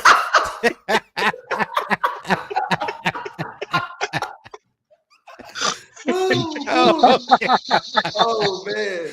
Oh god! Damn! Oh god! I know my coworkers laughing at in there. Oh my god! He got it on, man. Because a perfect example: the Rams playoff game. I mean, let him use you. Bryce actually leads us down the field. Touchdown. We go up.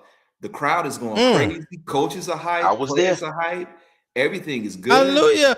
And then literally, as soon as the defense came out on the field, my first thought was, oh, Lord, we about to lose this game because our corners are going to be 10 yards off.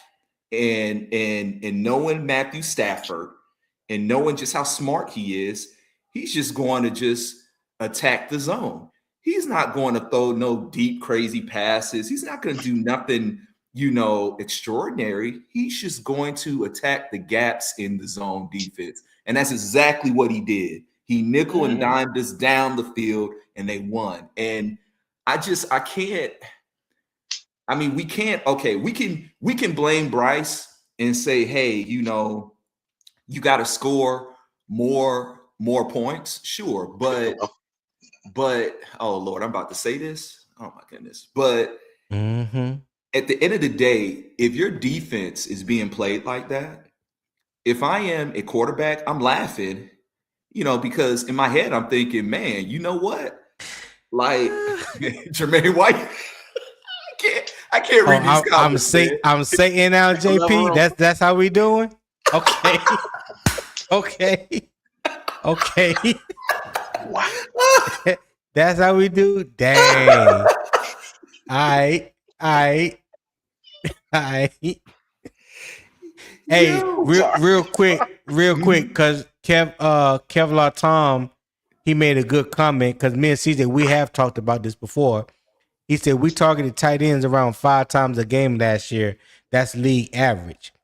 And one of the things, I appreciate that comment, Kev Tom.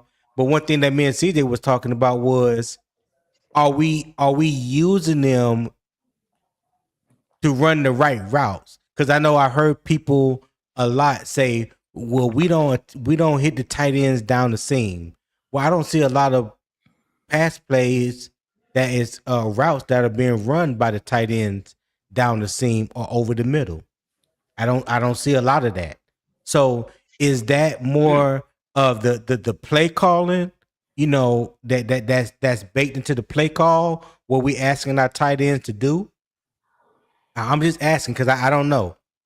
I don't know for sure. I think, and I mean, I'm probably wrong, but like I feel like the biggest issue is that we don't just focus on one tight end. You know what I mean? Okay. It's like we don't just focus on basically one tight end as our main tight end, and that's who we're going to. It's like when I think about the Carolina Panthers, I think about, okay, if we're going to use a tight end, we're going to use one and just put him on a pedestal and just focus on him. Like our offense, when it ran through Cam Newton, you had a bona fide tight end that you just went to, right? In Greg Olsen. And we just focused on him. And so I feel like trying to pass it to multiple tight ends, I mean, you can do that. But if I'm a receiver, right, I want to be that featured guy, right? I want to get as many touches as possible. And so I feel like I would rather us maybe pass it a lot to Darren Waller and Mitchell Evans, as opposed to trying to spread it out amongst 4 or 5 guys. You ever seen the message? Right. I'm trying not to laugh, dog. I am trying not to laugh, Mr. Hunky Dory. Dog, listen. Oh boy. You can always count on him for pure comedy. If you don't expect nothing else, I promise you can expect Mr. Hunky Dory to come with the comedy, dog. Oh my goodness. Oh my God. These comments have been A1 today, man. I mean, Poppin just he got a funny comment too, man. Poppin just what I'm saying, they called me the Juggernaut. Oh man. Oh God. I got somebody need to get a picture of Ivero and put a Juggernaut head on him or a Magneto helmet.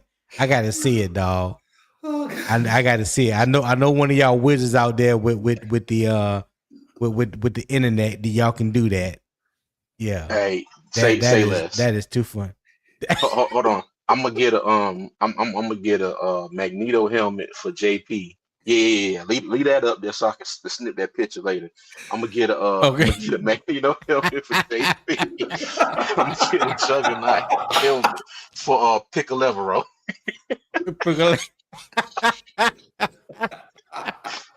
Oh God. Oh my God. Oh man. Okay. Yeah, what the hell are we talking about? I don't know. Listen. Anybody got any last comments, man, before we get out of here? Hey, my man. Go ahead, Zip. Hey, Go ahead, Zip. My man Charles just stole the show today. You know what I'm saying? All that. Hey, he had his pumpkins out all day, goddamn it, but he stole the show. Hey, he stole the show, dog. He stole the show. But let me tell you something. He has not made it easy for himself when he go in these other rooms, boy. I'll tell you that. Boy. I know that for sure. Yeah. He has not made it easy. They gonna be on his ass. I ain't gonna name no names, man, but just say, man, I'm like a dead man walking, man. You know what I'm saying? On certain shows, man, I tried to get on one show, man. They called me out, man, and I was like, okay, well, I need to teleport out of here. You know what I'm saying? Yeah, teleport. Hey man, don't even worry about that. Hey, wherever you go, speak. Hey, speak your truth, dog. Shoot. Speak truth to power, Charles. Yeah. Speak truth to power. Do not let the last 2 days of session go to waste. Yeah, go to waste. There you go. Do not let it go to waste, man. Don't throw it by the wayside. See, Charles, what you helping people to realize in the chat and in the Panther community is that you can speak truth to power. You can hate Bryce or dislike Bryce as much as you want, and still be truthful about it. See, Charles, you don't know. You helping many other Panther fans that probably felt just like you. They just haven't came and laid on the couch yet. That's all. Their time will come. Don't worry about it. You won't be the only one. You won't be the only one, Charles. And look, Charles, and even if you snap back to whatever the X-Men universe is coming up in Doomsday, you go back there and Bryce is the devil. You can still come on here and talk about it. We're still welcome you on stage. Yeah. Pete, you have a friend in me. You have a friend in me. All right, it's officially time to go. Hey, Tom, bro, you stupid, dog. Y'all got Tony saying? Jesus. Oh my gosh. Oh my God. Laughing, man. But see, this is man. In my universe, Bryce Young, he is 6'5", 250 pounds. Damn, 350. Damn. He was a 4.5 40. That joker's a tight end. Yeah. Shit, but he's a defensive lineman. Hey, roll master ain't no helping PPP. He gone, dog.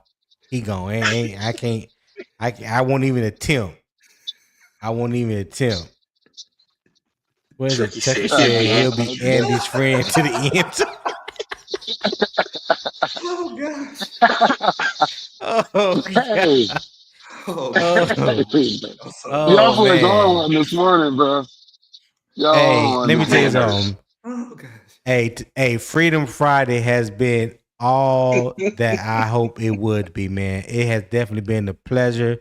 Shout out to everybody that was on the panel today. Cat Daddy, Big Zip, Charles Xavier, Poppin.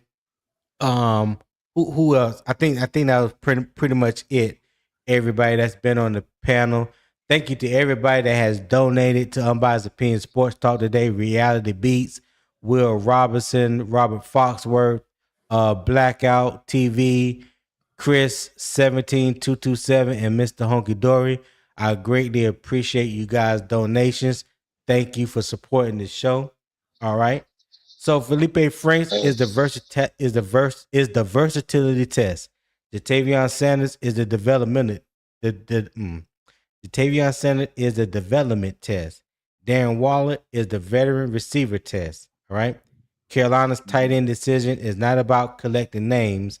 It is all about building an offense that can stay multiple without becoming predictable, and a game day roster that can cover every job. The film has to back up the projection. The production matters and role clarity matters. And on this roster, special teams may decide more than fans realize. If you enjoyed the show, hit the like button on your way out. I would greatly appreciate it. Also, subscribe to Unbiased Opinion Sports Talk. That's youtube.com/@UO Sports Talk is the handle. All right. Share this with other Panther fans, family, and friends, even co-workers. And as always, everybody, keep the debate respectful. Keep the football facts first. And always, Panther Nation, keep pounding.